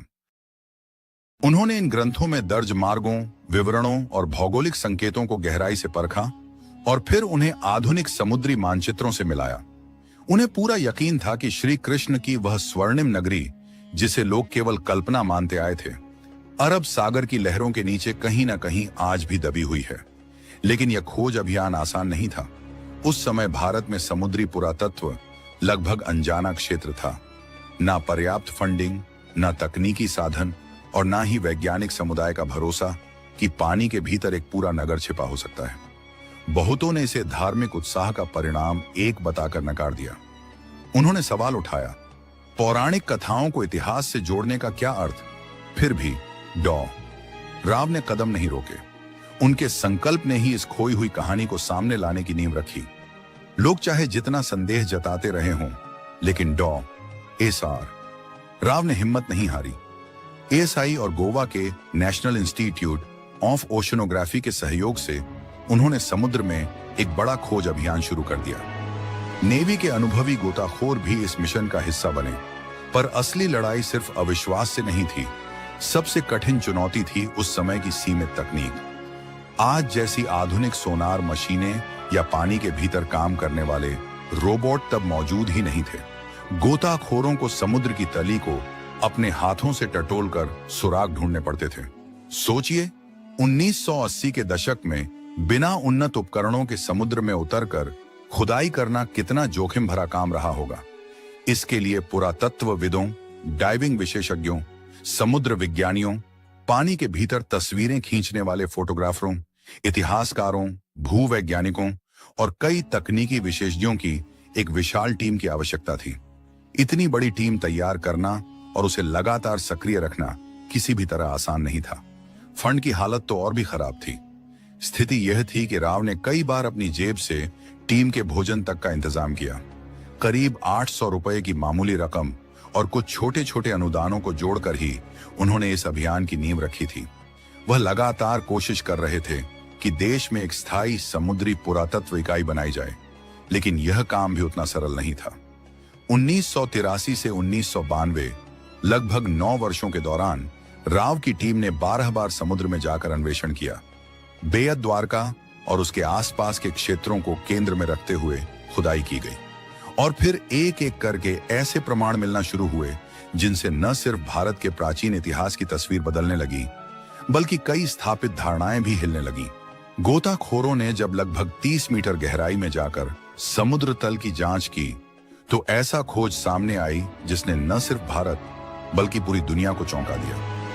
नीचे फैली हुई करीब 560 मीटर लंबी पत्थरों की संरचना दिखाई दी जो किसी भी तरह प्राकृतिक नहीं लगती थी। यह साफ साफ एक प्राचीन नगर की सुरक्षा दीवार प्रतीत होती थी, बिल्कुल वैसी जैसी महाभारत में वर्णित द्वारका की झलक देती है। इसी क्षेत्र से 30 से अधिक विशाल पत्थर के स्तंभ भी सामने आए, मानो किसी भव्य भवन या महल के अवशेष हों। इसके साथ कई तरह के लंगर, एंकर्स भी मिले, जो बताते हैं कि यहाँ कभी जहाजों की आवाजाही आम बात थी। दिलचस्प बात यह थी कि इनमें से कुछ लंगरों में 3 छिद्र थे, जो उस समय की उन्नत नौवहन तकनीक का संकेत देते हैं। गोताखोरों को सीलें, लोहे व पीतल की वस्तुएं और मिट्टी के बर्तन भी मिले। जब इन पर कार्बन डेटिंग और थर्मल ल्यूमिनेसेंस डेटिंग की गई, तो इनकी आयु 1500 ईसा पूर्व से 3000 ईसा पूर्व के बीच निकली। और आश्चर्य तो तब बढ़ गया जब एक मिट्टी का बर्तन करीब 9000 वर्ष पुराना पाया गया, जिसने वैज्ञानिकों को भी सोचने पर मजबूर कर दिया। फिर भी दुनिया भर के कई इतिहासकारों ने इन खोजों को मानने से इनकार कर दिया। उन्हें इसमें इतिहास नहीं, बल्कि माइथ को पुनर्जीवित करने का प्रयास नजर आया। लेकिन डॉन एस.आर. राव का जवाब दृढ़ था। मेरे लिए ग्रंथ धार्मिक पुस्तकें नहीं, बल्कि ऐतिहासिक स्रोत हैं। जब रोम, एथेंस और बाबुल जैसे नगरों की खुदाई की जा सकती है, तो द्वारका क्यों नहीं? 1990 तक आते आते उनकी टीम 500 से अधिक कलाकृतियां, एक प्राचीन बंदरगाह और अनगिनत प्रमाण इकट्ठे कर चुकी थी, जिन्होंने इस खोई हुई नगरी की कहानी को और मजबूत कर दिया। समुद्र के नीचे मिली दीवारें और योजनाबद्ध संरचनाओं के संकेत अब इतना साफ हो चुके थे कि यह मानने में कोई संदेह ही नहीं बचा था। द्वारका कोई कल्पना की रचना नहीं, बल्कि एक विकसित और समृद्ध नगरी थी जो लहरों के नीचे दफन हो गई। हालांकि यह तो बस शुरुआत थी। असल रहस्य तो समुद्र की गहराइयों में छिपा था, और वहीं से इस खोज का अगला अध्याय खुलने वाला था। 1990 तक आते आते डॉन एस.आर. राव और उनकी टीम यह स्थापित कर चुके थे कि द्वारका को केवल पौराणिक कथा मानना गलत होगा। यह एक वास्तविक, सुव्यवस्थित और डूबी हुई सभ्यता थी। लेकिन दुनिया को भी यह स्वीकार कराने के लिए और मजबूत व वैज्ञानिक प्रमाण जरूरी थे। ऐसे प्रमाण जो दिखा सकें कि श्री कृष्ण की द्वारका सचमुच अस्तित्व में थी और समय के किसी मोड़ पर समुद्र ने उसे निगल लिया। इस दौरान मिले साक्ष्यों से तो यह स्पष्ट हो चुका था कि द्वारका सिर्फ धार्मिक कथाओं में वर्णित कोई स्वप्नलोक नहीं, बल्कि एक वैभवशाली नगर था जो अत्यंत योजनाबद्ध तरीके से बसाया गया था। दुर्भाग्य से संसाधनों और फंडिंग की कमी के कारण शोध को कुछ समय के लिए रोकना पड़ा। फिर वर्ष 2001 में एक नया मोड़ आया। भारतीय पुरातत्व सर्वेक्षण ने NIOT national institute of ocean technology के साथ मिलकर एक विशाल वैज्ञानिक अन्वेषण शुरू किया। इस बार शोध का केंद्र बनाया गया कच्छ की खाड़ी और बेट द्वारका का क्षेत्र। अभियान में सिर्फ पुरातत्वविद ही नहीं, बल्कि समुद्र विज्ञानी, भूवैज्ञानिक, नौसेना के अनुभवी गोताखोर, सोनार टेक्नोलॉजी के विशेषज्ञ और अंतर्राष्ट्रीय कार्बन डेटिंग संस्थान भी शामिल थे। अब इस विस्तृत खोज का नेतृत्व एक ऐसी टीम के हाथों में था जो विज्ञान और इतिहास दोनों की दृष्टि से इस रहस्य को पूरी तरह समझने के लिए तैयार थी। डॉ. आलोक त्रिपाठी, जो उस समय एएसआई में समुद्री पुरातत्व विभाग का नेतृत्व कर रहे थे, और उनके साथ CSIR में मरीन साइंस के प्रमुख रहे डॉ. राजीव निगम, इन दोनों विशेषज्ञों की अगुवाई में एक नया अभियान शुरू हुआ। यह खोज पहले की तुलना में बिल्कुल अलग थी, क्योंकि यहां सिर्फ गोताखोरों पर निर्भर रहने के बजाय आधुनिक तकनीक का सहारा लिया जा रहा था। 2001 से 2007 के बीच समुद्र के विस्तृत क्षेत्र का हाईटेक हाइड्रोग्राफिक सर्वे किया गया। एडवांस सोनार सिस्टम और सब बॉटम प्रोफाइलर जैसी अत्याधुनिक मशीनों की मदद से समुद्री तल की परतों का डिजिटल नक्शा तैयार किया गया। वैज्ञानिकों ने लगभग 4000 वर्ग मीटर का इलाका स्कैन किया, और जो तस्वीरें सामने आईं, उन्होंने शोधकर्ताओं को भी चौंका दिया। गहराई में बड़े बड़े समतल, चौकोर पत्थर दिखाई दिए, मानो किसी प्राचीन नगर की नींव हो। लाइमस्टोन के विशाल टुकड़े जो कभी किसी विशाल निर्माण का हिस्सा रहे होंगे। टेराकोटा की सीलें जिन पर पुराने प्रतीक खुदे हुए थे। पत्थर के लंगर जो साफ संकेत देते थे कि कभी यहां जहाजों का आना जाना रहा होगा। इसके अलावा नालियों और जल संचालन व्यवस्था के अवशेष भी मिले, जो बताते हैं कि उस दौर का शहर योजनाबद्ध था और जल प्रबंधन पर विशेष ध्यान देता था। अब सबसे महत्वपूर्ण चरण आया, कार्बन डेटिंग का। एक एक अवशेष को देश विदेश की प्रयोगशालाओं में भेजा गया, और जब रिपोर्टें लौटीं तो वैज्ञानिकों तक को विश्वास करना मुश्किल हुआ। कई वस्तुएं लगभग 9000 वर्ष पुरानी पाई गईं, यानी हड़प्पा सभ्यता से भी कहीं पहले की। कुछ कलाकृतियों की उम्र करीब 5000 वर्ष के आसपास दर्ज की गई। समुद्र की गहराइयों से मिले प्रमाणों में कुछ वस्तुएं इतनी प्राचीन निकली कि उनकी तिथियां महाभारत काल और द्वापर युग की ओर संकेत करती थीं। डॉ. राजीव निगम बताते हैं कि महाभारत में द्वारका को समुद्र से निकाली गई भूमि पर बसा नगर कहा गया है और भूवैज्ञानिक विश्लेषण बिल्कुल यही कहानी दोहराता है। रिपोर्टों से स्पष्ट हुआ कि जिस जमीन पर द्वारका खड़ी थी उसी पर समुद्र ने बाद में दोबारा अधिकार कर लिया।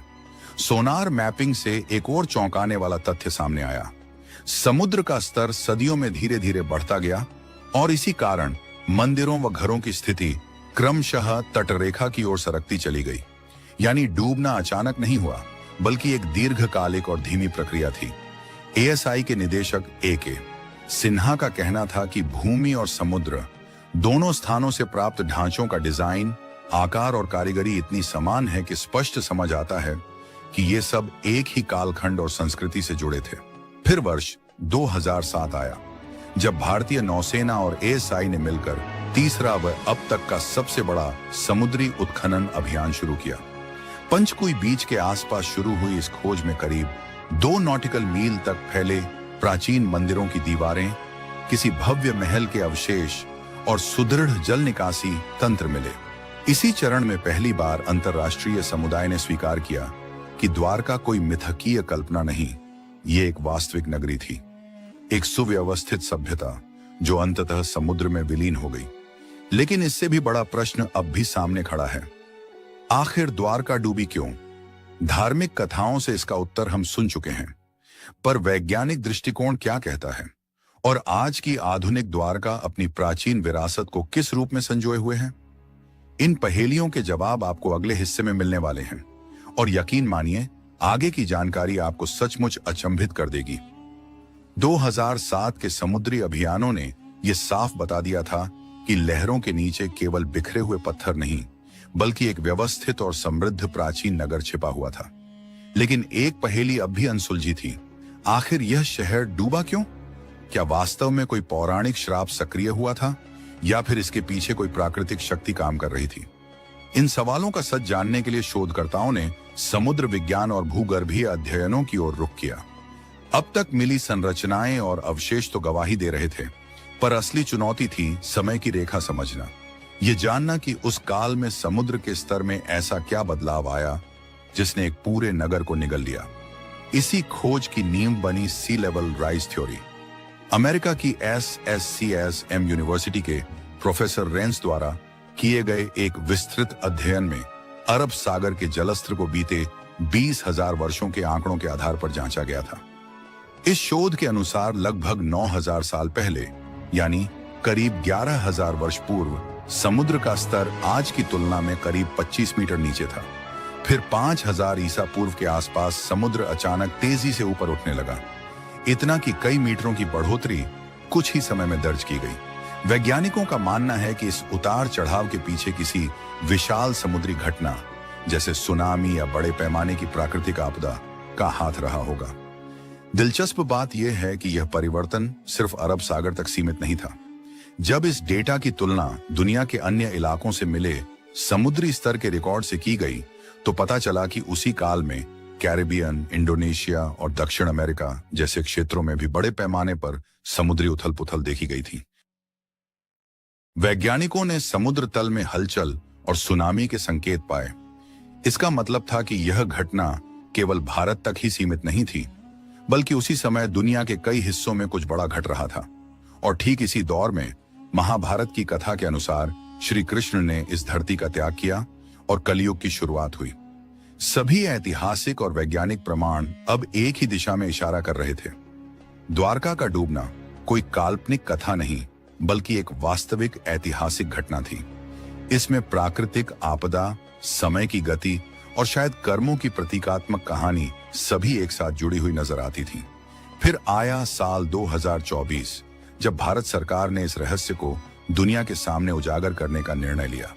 25 फरवरी 2024 को प्रधानमंत्री नरेंद्र मोदी स्वयं गुजरात के पंचकाई बीच पहुंचे। उनके साथ ही भारतीय नौसेना, एएसआई, एनआईओटी और एक विशेषज्ञ वैज्ञानिकों की टीम जो स्कूबा डाइविंग के माध्यम से समुद्र की गहराइयों में उतरने वाली थी, वहां जहां कभी श्री कृष्ण की नगरी खड़ी थी। यह डाइविंग कोई साधारण अनुभव नहीं थी, बल्कि यह इतिहास से सीधे सामना करने जैसा था।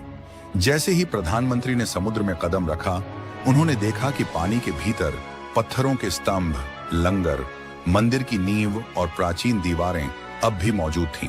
मोदी जी ने स्वयं मोरपंख अर्पित किया, जो श्री कृष्ण की स्मृति और भारत की सनातन संस्कृति को जीवित रखने का प्रतीक था। इसके बाद वे द्वारिकाधीश मंदिर गए, जहां उन्होंने श्री कृष्ण और रुक्मिणी माता के दर्शन किए।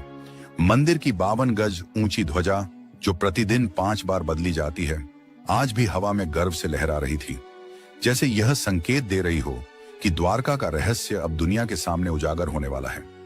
आज द्वारका 2 रूपों में मौजूद है। एक वह जगह जहां हर साल लाखों भक्त दर्शन करने आते हैं, और दूसरी वह जो अब समुद्र की गहराइयों में दबी हुई है और जिसे आज अंतर्राष्ट्रीय समुदाय the lost city of Krishna के नाम से जानता है। करीब 9 दशकों की खोज, अन्वेषण और वैज्ञानिक यात्रा ने साबित कर दिया कि आस्था केवल विश्वास नहीं होती, यह इतिहास को समझने का एक रास्ता भी बन सकती है। द्वारका केवल भारत की कहानी नहीं है, यह पूरी मानव सभ्यता की स्मृति है, जो हमें यह सिखाती है कि सच्चाई और संस्कृति कभी मिटाई नहीं जा सकती। चाहे वो कितनी भी गहराई में क्यों न छुपी हो, फिर भी उनका अस्तित्व हमेशा जिंदा रहता है। और यही वजह है कि आज भी द्वारका जीवित है, कभी मंदिर की घंटियों में, कभी समुद्र की लहरों में, और अब वैज्ञानिक खोजों और रिपोर्टों में भी। अब मित्रों, हम अपने अंतिम अध्याय की ओर बढ़ते हैं। सदियों बीत गए, युग बदले, राजवंश मिट गए और सभ्यताएं उभरी और ढली, लेकिन समुद्र आज भी अपने मौन और रहस्यमय रूप में बना हुआ है। उसकी गहराई में दबी द्वारका की नगरी मानो किसी का इंतजार कर रही हो, शायद अपने निर्माता श्री कृष्ण के लौटने का, या फिर उन इंसानों के लिए जो एक दिन न केवल इतिहास बल्कि अपनी आस्था में छिपी सत्य को भी पहचानना सीखेंगे। द्वारका कोई मिथक नहीं थी, यह एक वास्तविक स्वर्णिम नगरी थी, जिसे एक काल्पनिक श्राप ने समेट लिया। एक समय था जब यह नगर इतिहास की परतों में छिप गया और समुद्र ने अपनी गहराई में इसे समा लिया। लेकिन आज वह सत्य धीरे धीरे सामने आ रहा है, टूटे हुए स्तंभों में, पुरातात्विक खोजों में, सोनर की तरंगों में और एक संपूर्ण राष्ट्र की आस्था में। इस डॉक्यूमेंट्री ने हमें यही सिखाया कि विज्ञान और विश्वास 2 अलग रास्ते नहीं हैं, वे एक ही सच्चाई के 2 पहलू हैं। एक रास्ता हमें भरोसा देता है और दूसरा उसे प्रमाणित करता है। द्वारका केवल एक शहर की कहानी नहीं है, यह उस सभ्यता की कहानी है जो अपने उत्कर्ष के समय भी नम्र थी और अपने अंत में भी दिव्य प्रकाश फैलाती थी। यह उस ईश्वर की नगरी की कहानी है जिसने अपने जीवन में कर्म का संदेश दिया और अपने अंतिम पलों में संयम और स्वीकार्यता की शिक्षा दी। अगली बार जब आप समुद्र की लहरों को देखें तो ठहर जाइए, शायद किसी अज्ञात गहराई से एक मधुर बांसुरी की धुन सुनाई दे। शायद द्वारकाधीश अब भी आपको बुला रहे हों, अपने नगर से, अपने सत्य से, क्योंकि कुछ कथाएं कभी समाप्त नहीं होती, वे केवल सही समय की प्रतीक्षा करती हैं, जागने और दोबारा कहे जाने के लिए। जय द्वारकाधीश।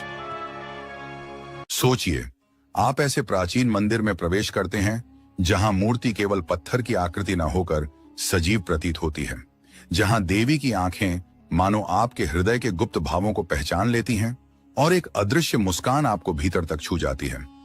आरती के समय दीपक और धूप की सुगंध ही नहीं, बल्कि एक अद्भुत दिव्य शक्ति वातावरण में महसूस होती है। कहा जाता है कि कुछ शक्तिपीठ ऐसे हैं जहां देवी केवल प्रतिमा नहीं, बल्कि जीवित शक्ति के रूप में उपस्थित रहती हैं। आज की इस यात्रा में हम आपको 5 ऐसे पवित्र धामों से परिचित कराएंगे जहां भक्त मानते हैं कि मां शक्ति स्वयं श्वास लेती हैं, सुनती हैं और अपनी कृपा से किसी का भी भाग्य बदल सकती हैं। सनातन मान्यता है कि सृष्टि के प्रारंभ में जब आदि शक्ति ने शिव के साथ मिलकर सृष्टि रचना की, तभी से शक्ति और शिव का मिलन ब्रह्मांड का सबसे बड़ा सत्य माना गया। किंतु जब दक्ष प्रजापति के यज्ञ में अपमानित होकर सती ने देह त्याग दिया, तब संपूर्ण जगत का संतुलन बिगड़ गया। महादेव जब सती के अंग भस्म शरीर को लेकर व्याकुल होकर ब्रह्मांड में विचरण करने लगे, तब भगवान विष्णु ने अपने सुदर्शन चक्र से सती के अंग अलग अलग स्थानों पर गिराए। यही स्थान आगे चलकर शक्तिपीठ कहलाए। इन पवित्र शक्तिपीठों में देवी विभिन्न रूपों में विराजमान हैं और यह विश्वास है कि वे आज भी प्रत्यक्ष रूप से अपने भक्तों की पुकार सुनती हैं। कुल मिलाकर 51 प्रमुख शक्तिपीठ माने जाते हैं, लेकिन इनमें कुछ विशेष स्थान ऐसे हैं जिन्हें जीवित शक्तिपीठ कहा जाता है, क्योंकि यहाँ देवी की उपस्थिति प्रत्यक्ष रूप से महसूस होती है। आज हम उन्हीं 5 प्रमुख जीवंत शक्तिपीठों की कथा जानेंगे। इनमें सबसे रहस्यमय और अद्भुत शक्तिपीठ है मां बगलामुखी का। इन्हें 10 महाविद्याओं में 8वां स्थान प्राप्त है और उनका स्वरूप अत्यंत विलक्षण है। मां बगलामुखी को स्तंभिनी शक्ति कहा जाता है, अर्थात ऐसी शक्ति जो शत्रु की वाणी, बुद्धि और बल को निष्प्रभावी कर देती है। मध्य प्रदेश के दतिया और हिमाचल के बांदीपुर में उनके प्रमुख धाम स्थित हैं। मान्यता है कि इसी क्षेत्र में सती की जीभ गिरी थी, तभी से यहाँ मां बगलामुखी की पूजा विशेष रूप से होती आई है।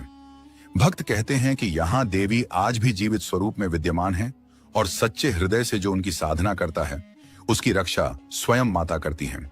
मां का स्वरूप अनोखा और रहस्यपूर्ण है। वे पीले वस्त्र धारण करती हैं और पीली आभा से प्रकाशित रहती हैं। उनके एक हाथ में गदा होती है और दूसरे हाथ से वे शत्रु की जीभ पकड़कर उसे वश में करती हैं। यह रूप अन्याय और अधर्म की वाणी को रोकने तथा धर्म की रक्षा का प्रतीक है। मां का यह स्वरूप सिखाता है कि शक्ति का प्रयोग केवल न्याय और संरक्षण के लिए होना चाहिए, अहंकार के लिए नहीं। पुराणों में वर्णन मिलता है कि जब असुरों का अत्याचार अत्यधिक बढ़ गया, तब देवताओं ने मां शक्ति की शरण ली। उस समय प्रलय जैसी स्थिति उत्पन्न हुई और मां बगलामुखी का पीतवर्णीय स्वरूप प्रकट हुआ। उन्होंने असुरों की शक्ति को जड़ कर दिया। तभी से वे बगलामुखी नाम से प्रसिद्ध हुई। इसका अर्थ है वह शक्ति जो शत्रु को उसकी जीभ से पकड़कर रोक दे। इस कारण मां की उपासना विशेषकर शत्रु नाश, न्यायालय, राजनीति, वाद विवाद या युद्ध की स्थिति में अत्यंत प्रभावशाली मानी जाती है। किंवदंती है कि सती की जीभ जब इस स्थान पर गिरी, तब यह स्थल शक्तिपीठ के रूप में प्रतिष्ठित हुआ। यहाँ मां ने पीली आभा धारण कर अपने भक्तों को संकट निवारण का आशीर्वाद दिया। इसलिए मां को पीतांबरा देवी भी कहा जाता है। उनकी आराधना में पीले वस्त्र, हल्दी और पीले पुष्प का विशेष महत्व होता है। साधक पीले आसन पर बैठकर पीली वेशभूषा धारण कर और हल्दी चंदन से उनकी पूजा करते हैं। यहाँ की साधना अत्यंत रहस्यमयी मानी जाती है। श्रद्धालुओं का विश्वास है कि यदि किसी के साथ अन्याय हो रहा हो तो मां बगलामुखी की साधना से वह अन्याय समाप्त हो सकता है और साधक की रक्षा स्वयं माता करती हैं। कहा जाता है कि मां बगलामुखी की अद्भुत शक्ति ऐसी है कि उनके दरबार में पहुंचने पर अन्याय सहने वाला भक्त तुरंत शरण पाता है। माता की कृपा से विरोधियों की बुद्धि भ्रमित हो जाती है और उनकी वाणी निष्फल हो जाती है। चाहे अदालत के झंझट हो, युद्ध की परिस्थितियां हो, राजनीति का संघर्ष हो या शत्रुओं के षड्यंत्र, मां की कृपा से सब पर विजय प्राप्त की जा सकती है। दतिया और हिमाचल में स्थित बगलामुखी मंदिरों का वातावरण रहस्यमय और अलौकिक है। यहाँ हर जगह पीले ध्वज लहराते हैं और गर्भगृह में पीले पुष्पों की सजावट से एक विशेष ऊर्जा का संचार होता है। भक्त जब मां की प्रतिमा के सामने बैठकर जप करते हैं तो मानो उनकी जिह्वा पर स्वयं देवी की कृपा उतर आती है।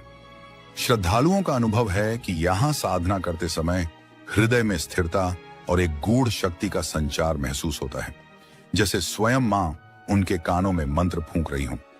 आज भी हजारों लोग न्यायिक उलझनों, राजनीतिक चुनौतियों और व्यक्तिगत संकटों से मुक्ति पाने के लिए माता बगलामुखी की शरण लेते हैं। उनकी प्रार्थना यही होती है कि शत्रु की शक्ति और वाणी निष्क्रिय हो जाए तथा धर्म और न्याय की जीत सुनिश्चित हो। मां बगलामुखी का संदेश स्पष्ट है, असत्य और अन्याय पर आधारित विजय क्षणिक होती है, जबकि सच्ची विजय वही है जिसमें धर्म और सत्य की रक्षा हो। इस शक्तिपीठ की सबसे अनोखी बात यह है कि यहाँ माता को आज भी जीवित स्वरूप में अनुभव किया जाता है। श्रद्धालु कहते हैं कि मंदिर में प्रवेश करते ही ऐसा लगता है मानो कोई दिव्य उपस्थिति स्वयं उनका मार्गदर्शन कर रही हो। मां बगलामुखी की शरण में आने वाला हर भक्त अपने भीतर एक अद्भुत परिवर्तन महसूस करता है। डर और असुरक्षा जो पहले उसके मन को जकड़े रहते हैं, धीरे धीरे मिटने लगते हैं। जो लोग अपने शत्रुओं से घबरा कर यहाँ आते हैं, वे वापसी के समय आत्मबल और निर्भीकता से भर उठते हैं। अनेक भक्तों का अनुभव है कि जब भी वे किसी कठिनाई में फंसते हैं और श्रद्धा से जय मां बगलामुखी का स्मरण करते हैं, तो हालात अचानक उनकी ओर से अनुकूल हो जाते हैं और संकट दूर होने लगता है। यह अनुभव इस बात का साक्षी है कि मां केवल पूजा की जाने वाली प्रतिमा नहीं, बल्कि सचमुच एक जीवित शक्ति है। मां बगलामुखी के इस शक्तिपीठ के बारे में जानने के बाद अब हम बढ़ते हैं अगले शक्तिपीठ की ओर। ये दूसरा शक्तिपीठ है हिंगलाज माता। सनातन संस्कृति की जड़ें सिर्फ भारत तक ही सीमित नहीं रहीं, बल्कि वे पाकिस्तान, अफगानिस्तान, नेपाल, तिब्बत और श्रीलंका तक फैल चुकी थी। इन्हीं पवित्र स्थलों में से एक है हिंगलाज माता का शक्तिपीठ, जो पाकिस्तान के बलूचिस्तान प्रांत में स्थित हिंगोल नेशनल पार्क की गहराइयों में बसा है। किंवदंती है कि जब सती का शरीर भगवान विष्णु के सुदर्शन चक्र से खंडित हुआ, तब उनके मस्तिष्क का ऊपरी भाग यानी ब्रह्मरंध्र यहां आकर गिरा। तभी से यह स्थान शक्ति का केंद्र माना जाने लगा। हिंगलाज माता को कई नामों से जाना जाता है। कोई उन्हें हिंगलाज भवानी कहता है, तो कोई नानी माता के नाम से पूछता है। इस पीठ की महिमा इतनी प्राचीन है कि इसका उल्लेख रामायण, महाभारत, स्कंद पुराण और देवी भागवत जैसे ग्रंथों में मिलता है। विशेषता यह है कि यह स्थान आज भी जीवंत शक्तिपीठ के रूप में प्रतिष्ठित है, जहां श्रद्धालु मानते हैं कि मां सीधे उनकी पुकार सुनती हैं और आशीर्वाद देती हैं। यहां देवी की कोई प्रतिमा या मूर्ति नहीं है, बल्कि एक स्वयंभू पिंड है जिसे शक्ति का प्रतीक माना जाता है। इस पिंड से निकलने वाली अदृश्य ऊर्जा भक्तों को मां की प्रत्यक्ष उपस्थिति का अनुभव कराती है। गुफा मंदिर के भीतर प्रवेश करते ही ऐसा आभास होता है मानो कोई दिव्य लोक में पहुंच गया हो। हिंगोल नदी के किनारे स्थित यह गुफा मंदिर अपनी रहस्यमयता और शक्ति के लिए प्रसिद्ध है।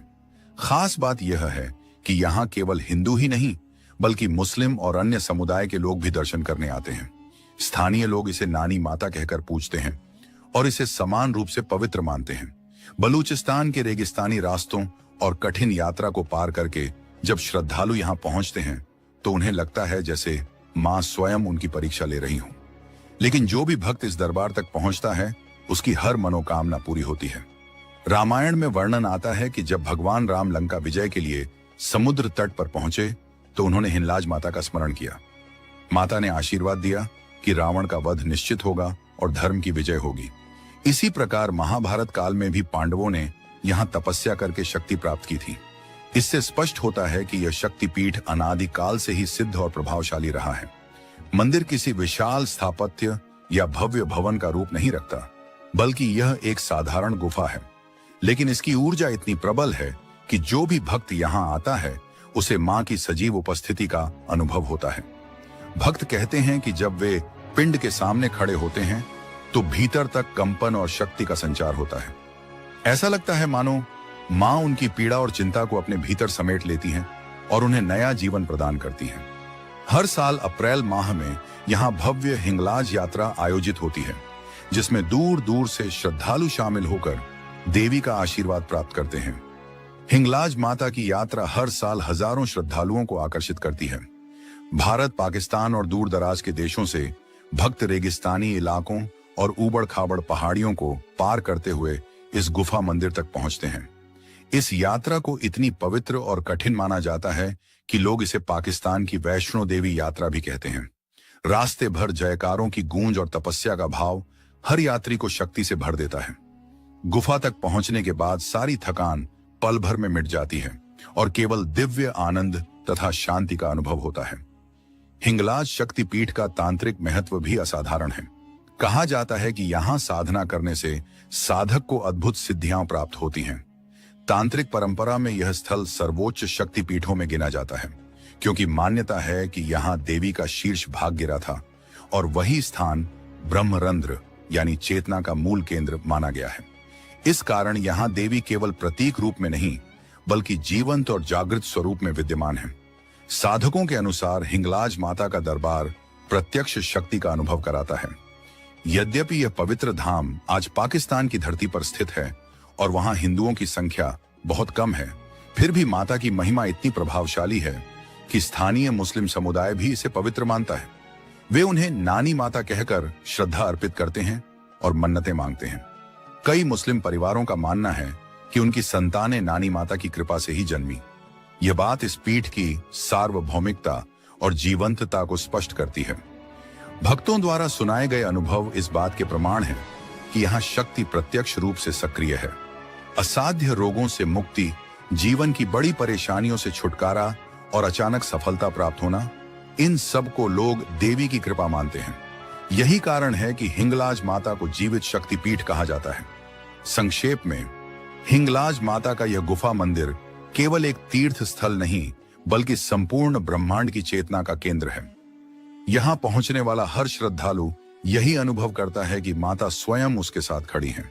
अब आगे बढ़ते हैं और जानते हैं तीसरे शक्तिपीठ कालिका माता के बारे में। अगर भारत के जीवंत शक्तिपीठों की चर्चा हो तो काली घाट शक्तिपीठ का नाम सबसे प्रमुख रूप से सामने आता है। यह मंदिर पश्चिम बंगाल की राजधानी कोलकाता में स्थित है। पौराणिक मान्यता है कि माता सती का दक्षिण पांव की उंगलियां यहीं गिरी थीं, जिसके कारण यह स्थान शक्ति का केंद्र बन गया। तभी से इसे काली घाट कहा जाता है, क्योंकि यहां मां काली अपने दिव्य स्वरूप में विराजमान है। इस मंदिर की खासियत यह है कि यहां पहुंचकर भक्तों को ऐसा लगता है जैसे वे किसी पत्थर की प्रतिमा नहीं, बल्कि सजीव देवी के सामने खड़े हैं। उनकी आंखों की दिव्यता सीधे आत्मा को छू जाती है। उनके रौद्र स्वरूप में भय और करुणा का अनोखा संगम दिखाई देता है। यही कारण है कि केवल बंगाल ही नहीं, पूरे भारत और विदेशों से भी श्रद्धालु यहां अपनी मनोकामनाएं लेकर आते हैं। यद्यपि मंदिर का इतिहास अत्यंत प्राचीन है, वर्तमान संरचना 19वीं शताब्दी में निर्मित हुई। गर्भगृह में स्थापित मां की प्रतिमा काले पत्थर की बनी है। उनकी लंबी जिह्वा बाहर निकली हुई है, जो इस सत्य का प्रतीक है कि मां काली समय और मृत्यु दोनों को अपने अधीन कर चुकी हैं। गले में खोपड़ियों की माला और हाथों में अस्त्र शस्त्र होने के बावजूद उनकी दृष्टि में करुणा झलकती है। कहा जाता है कि यह प्रतिमा स्वयंभू है और इसमें जीवन का स्पंदन सदा विद्यमान रहता है। यहाँ पूजा पद्धति भी विशिष्ट है। प्राचीन काल से बलि की परंपरा रही है, जिसे शक्ति और ऊर्जा का प्रसाद माना जाता था। आज यह परंपरा सीमित रूप में शेष है, लेकिन लाखों श्रद्धालु केवल फूल, सिंदूर और भोग अर्पित करके भी अपनी भक्ति व्यक्त करते हैं। काली घाट से जुड़ी अनेक किंवदंतियां प्रसिद्ध हैं। मान्यता है कि एक समय बंगाल में भीषण महामारी फैली थी। तब मां काली ने भक्तों को स्वप्न में आश्वासन दिया कि जो उनकी शरण में आएगा उसकी रक्षा होगी। परिणाम स्वरूप लोग उनके चरणों में समर्पित हुए और महामारी स्वतः शांत हो गई। एक अन्य विश्वास यह भी है कि यहाँ देवी अपने भक्तों को संकेत देकर उनकी इच्छाएं पूर्ण करती हैं। बंगाल की तांत्रिक परंपरा में कालीघाट का महत्व सर्वोच्च है। यहाँ अनेक साधक श्मशान साधना और काली साधना करते रहे हैं। तांत्रिक मानते हैं कि यहाँ की साधना से मां काली स्वयं प्रकट होकर साधक को अलौकिक शक्तियां प्रदान करती हैं। इसीलिए इसे केवल धार्मिक स्थल नहीं, बल्कि सिद्धपीठ भी कहा जाता है। मंदिर का वातावरण भक्तों को तुरंत अपनी ओर खींच लेता है। गंगा तट के समीप स्थित यह धाम हर दिन हजारों लोगों का स्वागत करता है। विशेषकर काली पूजा के समय पूरा क्षेत्र दीपों और मंत्रों से जगमगा उठता है। साधक पूरी रात मां की उपासना में लीन रहते हैं और श्रद्धालु उनके चरणों में समर्पित रहते हैं। कहा जाता है कि इस दिन देवी अपनी शक्ति सहित भक्तों को दर्शन देती हैं। इतिहास गवाह है कि मुगल शासन और अंग्रेजी दौर में भी इस मंदिर की महिमा कभी कम नहीं हुई, बल्कि बंगाल नवजागरण के समय रामकृष्ण परमहंस और स्वामी विवेकानंद जैसे महापुरुषों ने यहाँ साधना की। स्वयं रामकृष्ण परमहंस तो इस मंदिर के पुजारी रहे। उन्होंने अनुभव किया कि मां काली ही ब्रह्म है, वही सृष्टि की उत्पत्ति, पालन और संहार शक्ति है। काली घाट की सबसे अनूठी विशेषता यह है कि मां यहाँ केवल उग्र रूप में ही नहीं, बल्कि करुणामयी माता के रूप में भी अनुभव की जाती है।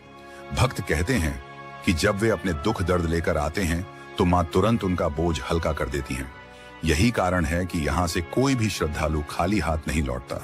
कई भक्तों ने अपने अनुभव साझा किए हैं कि यहाँ आकर असंभव लगने वाले कार्य सहज हो गए। जिन बीमारियों का इलाज कठिन था, वे भी समाप्त हो गईं और जीवन के संकट क्षण भर में दूर हो गए। यही कारण है कि इस स्थान की ख्याति कालातीत हो गई।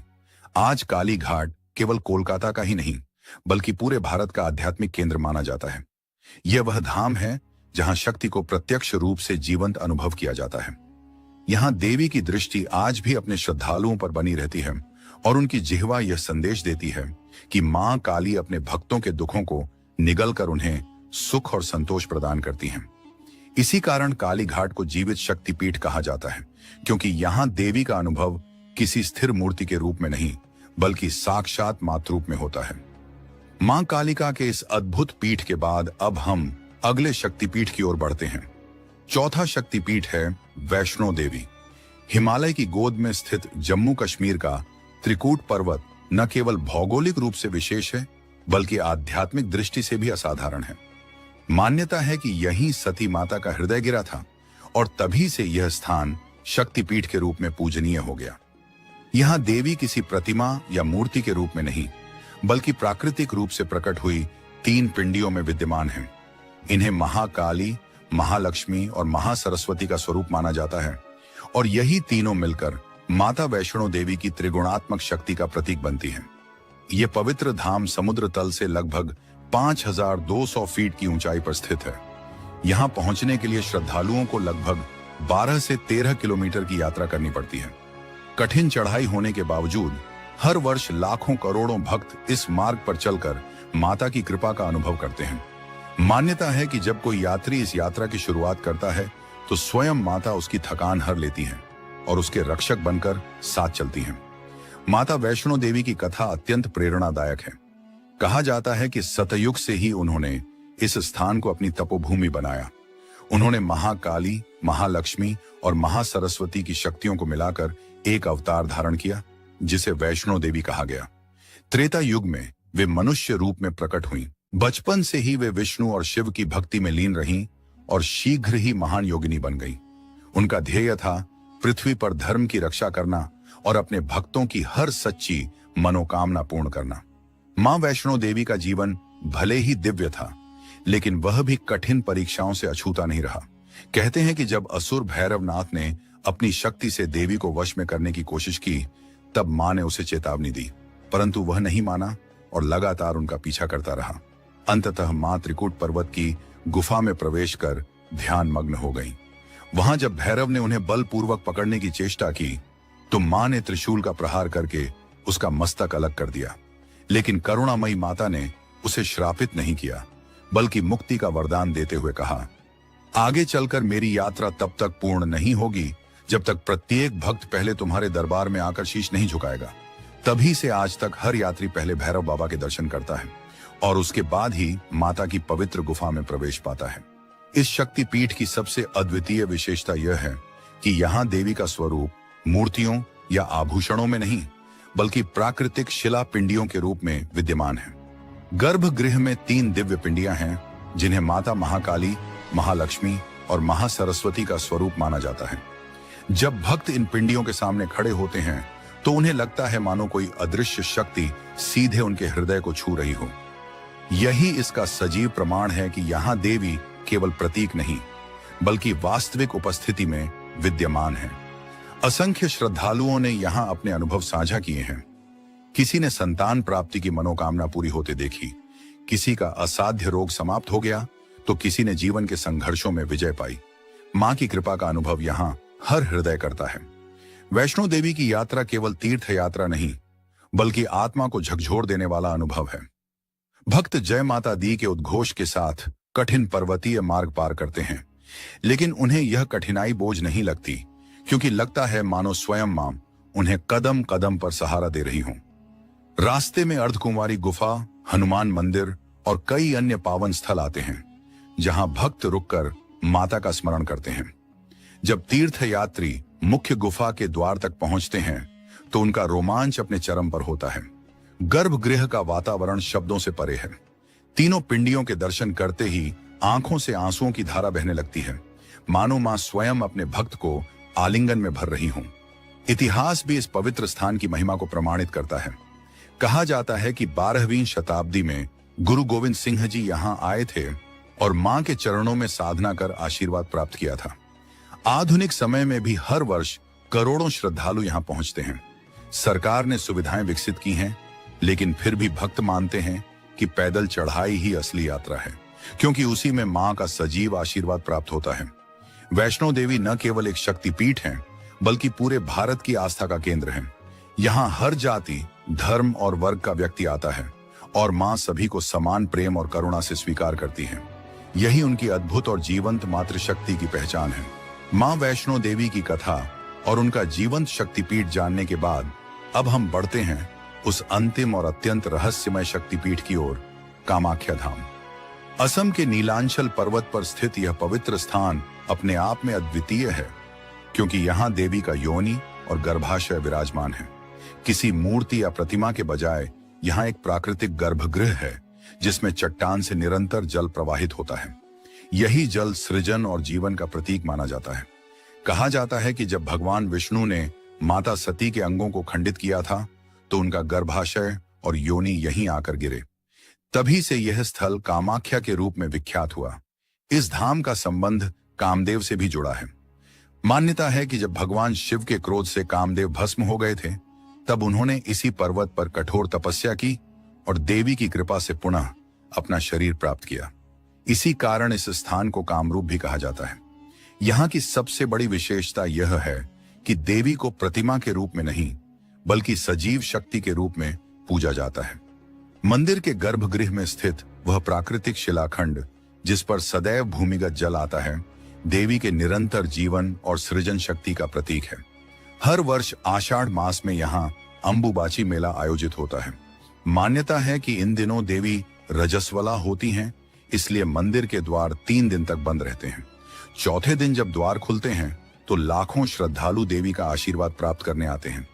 इन दिनों मंदिर से एक विशेष अंग वस्त्र भक्तों को प्रसाद के रूप में मिलता है, जिसे संतान प्राप्ति, विवाह और जीवन में उन्नति के लिए अत्यंत शुभ माना जाता है। कामाख्या धाम केवल श्रद्धा का केंद्र ही नहीं, बल्कि तांत्रिक साधनाओं का भी प्रमुख स्थल है। इसे विश्व का सबसे बड़ा तांत्रिक पीठ कहा जाता है। साधकों का विश्वास है कि यहाँ देवी की कृपा से आज भी अलौकिक सिद्धियां प्राप्त होती हैं। कई भक्तों ने अपने अनुभव साझा किए हैं कि मंदिर में प्रवेश करते ही एक अदृश्य ऊर्जा उनके शरीर में प्रवाहित होने लगती है और मन साधना में डूब जाता है। इतिहास में यह मंदिर कई बार ध्वस्त हुआ, परंतु अहोम शासकों ने इसे पुनः बनवाया। वर्तमान मंदिर का स्वरूप 17वीं शताब्दी का है और यह असम की सांस्कृतिक और आध्यात्मिक पहचान बन चुका है। यहाँ की पूजा का मूल भाव है स्त्री की सृजन शक्ति का सम्मान। यही कारण है कि यहाँ हर स्त्री को देवी का रूप माना जाता है। कामाख्या धाम यह संदेश देता है कि शक्ति केवल उपासना की वस्तु नहीं, बल्कि सजीव, स्पंदित और सक्रिय ऊर्जा है, जो भक्तों के जीवन को दिशा देती है। यही कारण है कि इसे जीवन शक्तिपीठ कहा जाता है। यहाँ देवी केवल माता नहीं, बल्कि संपूर्ण सृष्टि की जननी है। इन 5 शक्तिपीठों की यात्रा हमें यही सिखाती है कि शक्ति आज भी जीवित है, हमारे बीच है और हर भक्त की पुकार सुनती है। अगर यह दिव्य यात्रा आपको प्रेरणादायक लगी हो, तो वीडियो को लाइक कीजिए, चैनल को सब्सक्राइब कीजिए और इस आशीर्वाद को सबके साथ बांटना न भूलिए। जय माता दी। साथियों, क्या आपने कभी गहरी रात में आसमान की ओर ध्यान से देखा है? वह चमकता हुआ चांद ऐसा लगता है जैसे किसी नववधू का घूंघट जो अनगिनत तारों से सजा हो। बचपन से हम सब कहते आए हैं, चंदा मामा आ गए। लेकिन क्या आपने कभी सोचा है कि आखिर यह मामा कौन है? क्यों हम उन्हें इतना अपनापन देकर मामा कहकर बुलाते हैं? आज मैं आपको एक ऐसी कथा सुनाने जा रहा हूं जो सिर्फ कहानी नहीं, बल्कि भावनाओं का झरना है। यह सुनकर आपके दिल में करुणा जाग उठेगी, आंखें नम हो जाएंगी और आत्मा को गहरी शांति का अनुभव होगा। नमस्कार मित्रों, आज हम लेकर आए हैं एक अद्भुत और प्रेरक कथा। परंपरा है कि जो कथा आरंभ की जाए उसे पूर्ण करना चाहिए, वरना वह पाप का कारण बनती है। इसीलिए इस कथा को अंत तक अवश्य सुनें। और यदि आप भी अपनी माँ को सच्चे मन से मानते हैं, तो इस वीडियो को लाइक कीजिए, चैनल को सब्सक्राइब कीजिए और कमेंट में एक बार माँ अवश्य लिखिए। तो चलिए आरंभ करते हैं चंद्रदेव के जन्म और चंदा मामा बनने की अनकही दास्तान। बहुत प्राचीन समय की बात है, जब सृष्टि का आरंभिक स्वरूप आकार ले रहा था, जब धरती अभी अपने बच्चों को थामना सीख रही थी। उस समय ब्रह्मा जी ने अपने ध्यान और संकल्प से एक अनोखी सृष्टि का निर्माण किया। यह सृष्टि न केवल आलोकमय थी और न ही केवल शीतल, बल्कि इन दोनों का सुंदर संगम थी। इसी से प्रकट हुए चंद्रदेव। जब पहली बार वे आकाश में उदित हुए, पूरा गगन उनके कोमल प्रकाश से नहा उठा। उनका तेज सूर्य की तरह दाहक नहीं था, बल्कि ऐसा लगता था जैसे माँ अपने बच्चे के माथे पर स्नेह से हाथ रख दे। उनका प्रकाश डराने के लिए नहीं, बल्कि सांत्वना देने और दिलों को शांत करने के लिए था। ब्रह्मा जी ने प्रसन्न होकर आशीर्वाद दिया, वत्स चंद्र, तुम्हारा जन्म केवल अंधकार को मिटाने के लिए नहीं हुआ। तुम्हें संसार की वेदना को सुनना है, उसकी पीड़ा को समझना है और करुणा का प्रतीक बनकर रहना है। चंद्रदेव ने श्रद्धा से शीश झुका दिया, लेकिन मन में विचार आया, क्या यह करुणा उनके लिए आशीर्वाद होगी या बोझ? पहली ही रात जब वे पूर्णिमा की छठा में आकाश में छाए तो धरती ने एक अद्भुत दृश्य देखा। संध्या ढलते ही जब चारों ओर अंधकार छा गया तो चंद्र की शीतल किरणों ने संसार को सहलाना शुरू कर दिया। छोटे छोटे बच्चे जो अंधेरे से डरकर रोते थे, वे अब खिलखिलाकर हंसने लगे। प्रथम मानव जिन्हें देवताओं का वरदान प्राप्त था, उन्होंने भी इस नए प्रकाश को देखा। एक वृद्ध ने, जिसके सिर के बाल समय के साथ श्वेत हो चुके थे, आकाश की ओर देखते हुए कहा, यह कौन देवता हैं जो हम पर इतना कोमल प्रकाश बरसा रहे हैं? उनकी पत्नी अपने रोते हुए शिशु को गोद में लिए बैठी थी, पर जैसे ही उस पर चंद्र की किरणें पड़ी, बच्चा शांत हो गया और मुस्कुराने लगा। स्त्री ने प्रसन्न होकर कहा, देखो, हमारा बच्चा तो चंद्र की रोशनी में कितना प्रसन्न है। ये देवता हमारे बच्चों के रक्षक प्रतीत होते हैं, जैसे कोई मामा अपने भांजों भतीजों का ध्यान रखता है। बस यहीं से चंद्रदेव को मामा कहकर पुकारने की परंपरा शुरू हुई। यह संबोधन इतना आत्मीय और प्रिय लगा कि धीरे धीरे पूरी धरती पर फैल गया। परंतु करुणा का मार्ग आसान नहीं होता। एक रात जब चंद्र अपनी पूर्ण आभा के साथ आकाश में चमक रहे थे, उन्होंने नीचे एक हृदय विदारक दृश्य देखा। एक मासूम बालक अपनी मृत मां के शरीर के पास बैठा रो रहा था। गांव वाले उसकी माता के अंतिम संस्कार की तैयारी में लगे थे। वह नन्हा बच्चा बार बार मां को हिलाकर पुकार रहा था, लेकिन कोई उत्तर नहीं मिल रहा था।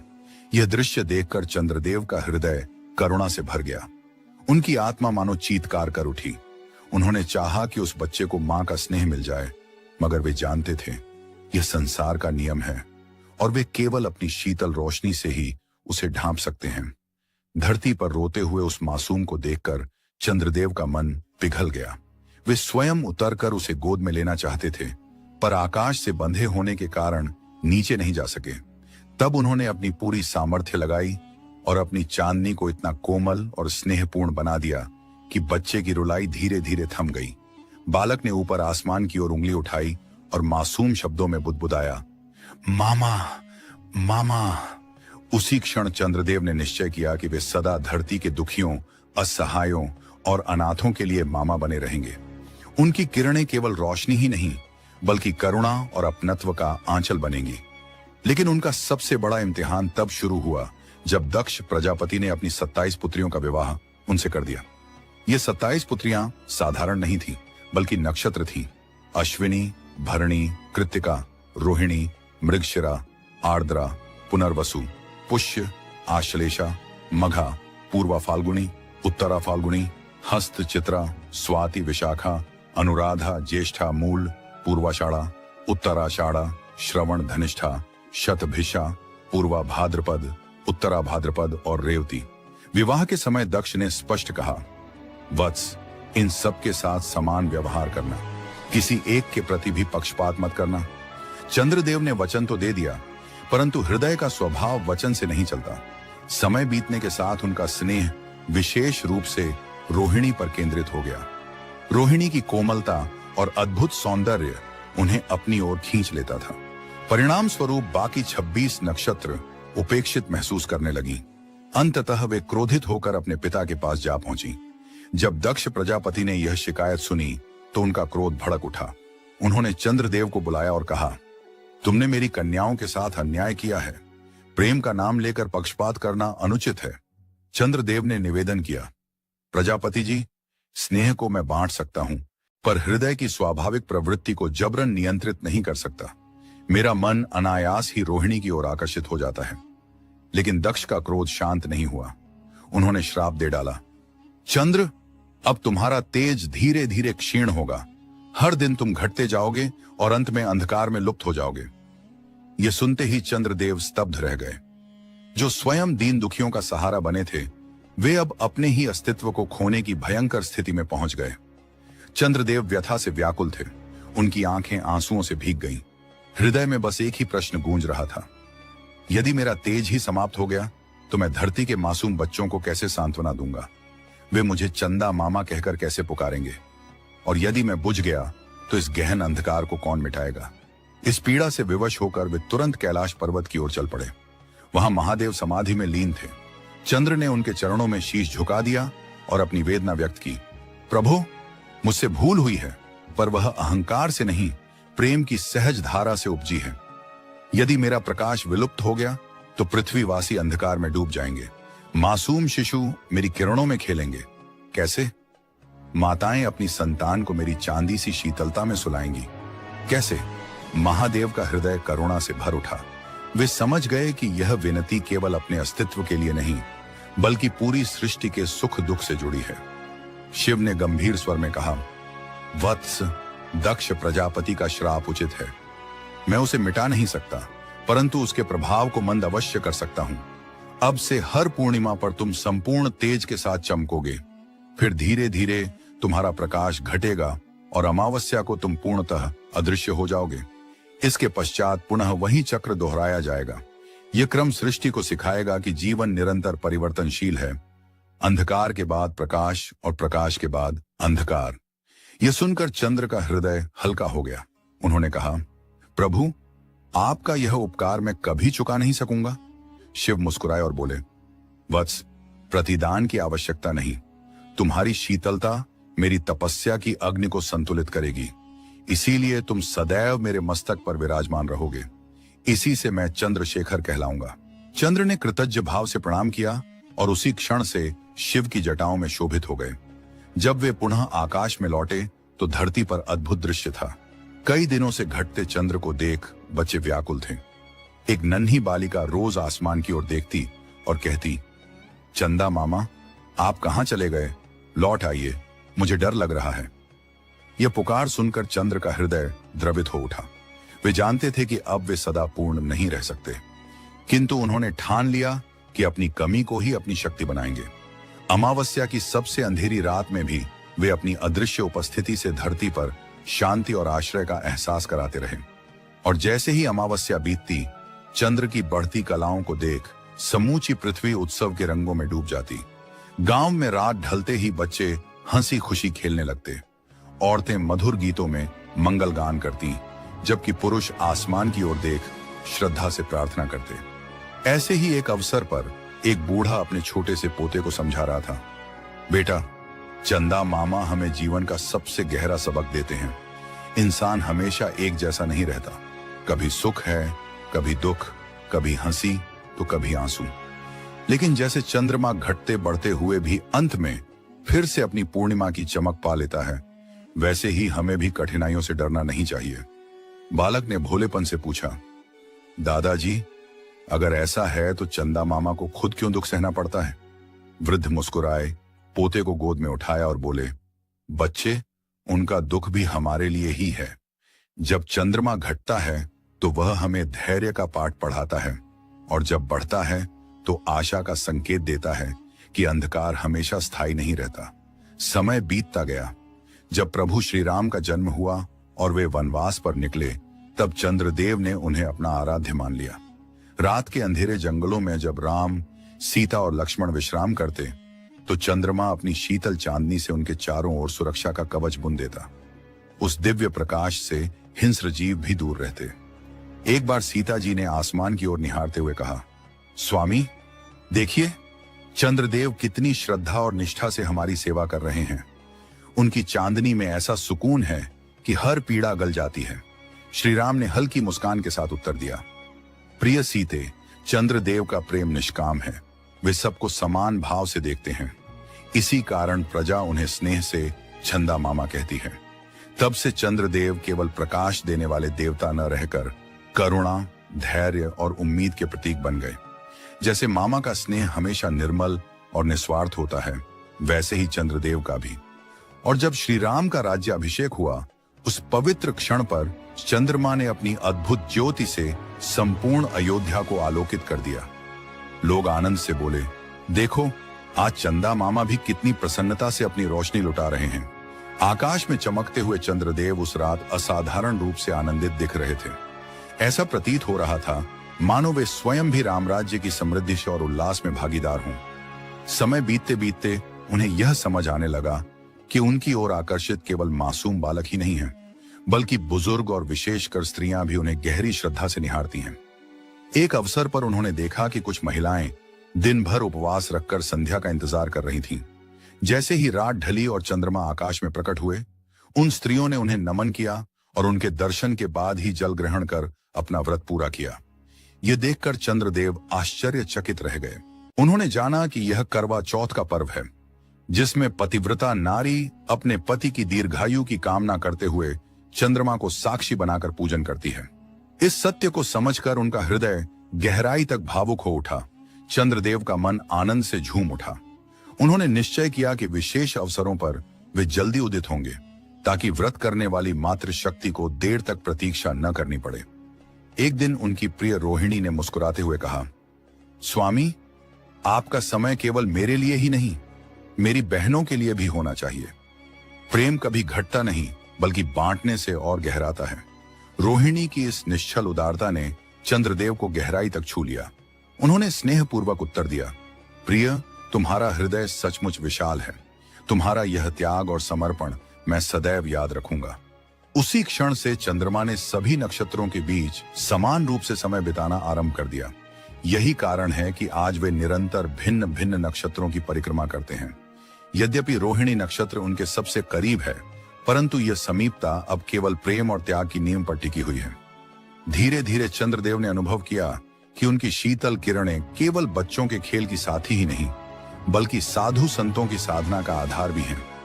एक रात उन्होंने देखा कि एक वृद्ध साधक उनकी चांदनी में ध्यानस्थ है। ध्यान पूर्ण होने पर वह साधक बोला, चंद्रदेव, आपकी ज्योति मन को शांत और आत्मा को निर्मल कर देती है। यह सुनकर चंद्रमा का हृदय और भी पुलकित हो उठा। उन्होंने संकल्प किया कि वे सदैव तपस्वियों और साधकों की साधना में सहायक रहेंगे।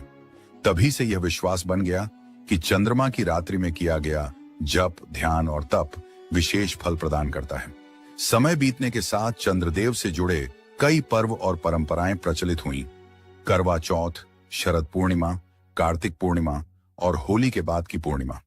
विशेषकर शरद पूर्णिमा की रात लोग दूध से बनी खीर को चांदनी में रखते हैं, मानो चंद्र किरणें उसे अमृत से भी अधिक शुभ और कल्याणकारी बना देती हों। कार्तिक पूर्णिमा के पावन अवसर पर जब श्रद्धालु गंगा स्नान करके चंद्रदेव की आराधना करते हैं, तो उनके मन में एक अनोखा विचार जागा। उन्होंने अनुभव किया कि यह पर्व केवल उनकी पूजा के लिए नहीं, बल्कि मानव समाज को जोड़ने का साधन है।